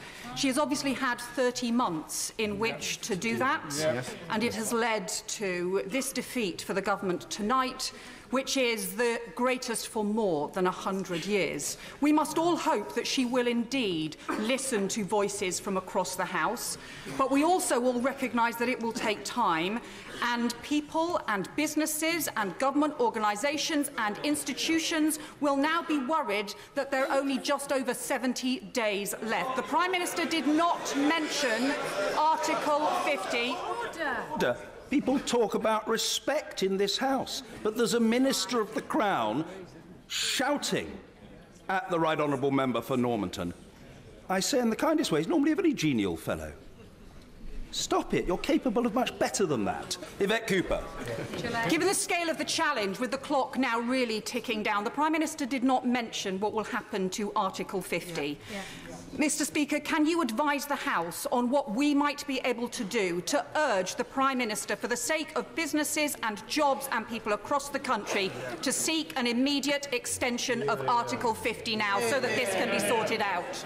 Well, the answer is, in the first instance, these are matters that can be aired in debate tomorrow. I don't think it's right for me tonight to give a ruling on what the Right Honourable Lady or others should or shouldn't do. She will be aware of the presentation of bill that took place in the name of another member who I believe also has views on these matters. These will be, I'm sure, discussed in the days ahead, not merely in private meetings, but I feel certain on the floor of the House. And of one thing I am sure, that which members wish to debate and which they determine shall be subject to a vote will be debated and voted upon. That seems to me so blindingly obvious that no sensible person would disagree with the proposition. If MPs want to debate a matter and to vote on it, that opportunity will, I'm sure, unfold in the period ahead. I think if there are no further points of order, and I don't think we need any, it is right that we hear the supplementary business statement by the Leader of the House. I'm extraordinarily grateful, Mr. Speaker. With permission...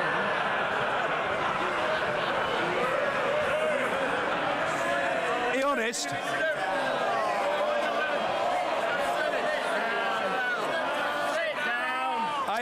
I don't really mind whether she's grateful or not, but she's got the chance. The Leader of the House. Thank you for that clarification, Mr. Speaker. With permission, I should like to make a short business statement regarding the business for tomorrow and the remainder of this week. Wednesday, the 16th of January, the House will be asked to consider a motion of no confidence in Her Majesty's Government under Section 2(4) of the Fixed Term Parliaments Act of 2011 in the name of the Leader of the Opposition. Thursday, the 17th of January, debate on a motion on mental health first aid in the workplace, followed by general debate on children's social care in England. The subjects for these debates were determined by the Backbench Business Committee. I shall make a further business statement in the usual way on Thursday. Thank you, Mr. Speaker. Thank you. The Shadow Leader of the House, I remind the House that the supplementary business statement is subject to questioning, but its terms are comparatively narrow, and I implore members to recognise the implication and spirit of that fact. The Shadow Leader, Valerie Vaz. Thank you, Mr. Speaker. Can I thank the Leader of the House for the statement and say that the opposition concur with it in the circumstances of the vote. We agree with the debate tomorrow. Thank you. Yes, Mr. Pete Wishart. Could just wonder, Mr. Speaker, whether you could find any way to confirm that the whole day's business tomorrow will be given to the vote of no confidence. According to the legislation that set out the Fixed Term Parliament Act, there's only a requirement for an hour and a half.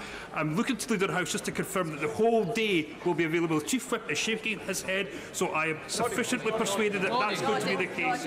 So he's nodding his head, rather, so I'm satisfied that that is the case, and the Leader of the House is just about to confirm that. Yes, subject to the agreement of the House. It would be useful to know the timings. I mean, ordinarily, the Chair is approached about these matters, which is the sensible way to deal with it. But we do need to know what the timing is, and I hope the Right Honourable Lady will either be able to advise now or to confer with colleagues later in the evening, so that there is clarity on that matter. And then we'll be all very satisfied. The Leader. Mr. Speaker, I can confirm that your office has the proposal for a business motion tomorrow that proposes that the debate takes place for the whole day until 7 p.m. Grateful, thank you. Point of order, thank you very much indeed. Supplementary business motion, Wes Streeting. Mr. Speaker, I wasn't sure if we were taking questions on the business statement or points of order, but given the scale of the defeat, the government must surely have seen the inevitable coming. The issues for debate on Thursday are important, but every day wasted is another day closer to exit, particularly without a deal. Are we really debating two motions with no consequence on Thursday, rather than deciding how we're going to move forward on a crucial issue facing our country? Well, the Leader can add to what she said by way of the supplementary business statement if she likes. That seemed to me, if the Honourable Gentleman will forgive me saying so, a kind of curious hybrid between an attempted point of order on the one hand and a question on the supplementary business motion on the other. And I'm not sure if he had to plump for one or the other, which it would be.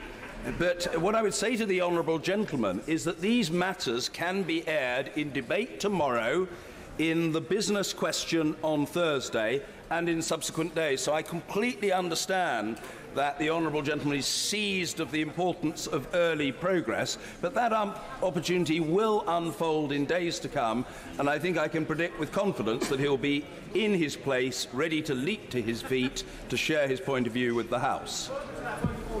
Yes, is it really going to be necessary? Simon Orr. Mr. Speaker, could you confirm that the timetable set out by my right honourable friend, the Leader of the House, perfectly accords with the amended programme motion which the House voted upon last week, which I would guess that the honourable gentleman voted in favour of, which the Prime Minister would have 3 sitting days. It wouldn't have been agreed if that weren't the case. I don't wish to be unkind to the Honourable Gentleman, but he's frankly not adding anything by that point of order, although I'm sure he perfectly well intended to do so, but no additional public service has been provided. If there are further questions to the Leader, I'm sure she'll be happy to take them within the confines of the supplementary business motion, but if not, I suggest to the House that we proceed to subsequent motions, namely, if memory serves me correctly, motion number 3 on energy conservation. The whip to move. I'd like to move. Oh, well, I'm sure the House wants to hear about the energy conservation motion. The question is as on the order paper. As many as are of that opinion say aye. Aye. Of the contrary, no. Order! The division is deferred until tomorrow. Motion number 4 on exiting the European Union, brackets nuclear safeguards, close brackets. The whip to move, thank you. The question is as on the order paper in respect of motion 4. As many as are of that opinion say aye. Aye! Of the contrary, no. I think the ayes have it. The ayes have it. And motion number 5 entitled Rating and Valuation. I beg to move. The question is as on the order paper. As many as are of that opinion say aye. Aye! Of the contrary, no. I think the ayes have it. The ayes have it. Motion number 6. The Speaker's going through a series of parliamentary formalities now, but Ruth Fox, a pretty historic moment there. Very historic. I mean, 2 parliamentary records have gone there. The biggest government defeat and the biggest Conservative rebellion.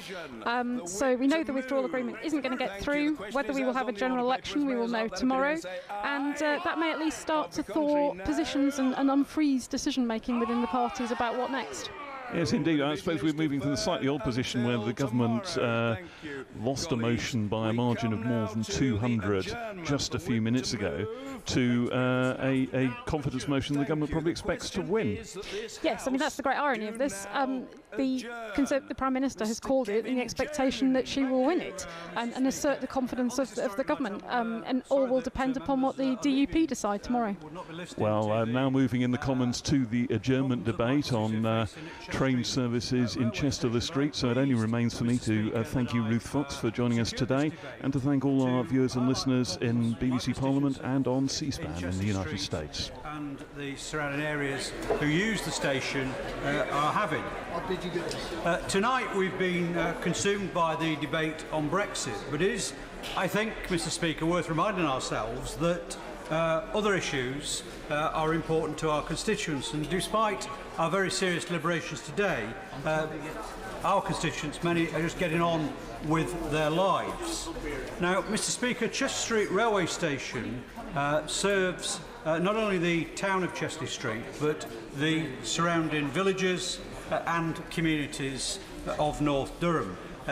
My constituency, as people may well know, borders the Tyneside conurbation. Now, over the years, traditional industries in Chester Street and large parts of my North Durham constituency have moved and closed, and the area now has become a commuter town for both North Tyneside, north of the Tyne, and also parts of Durham and Teesside.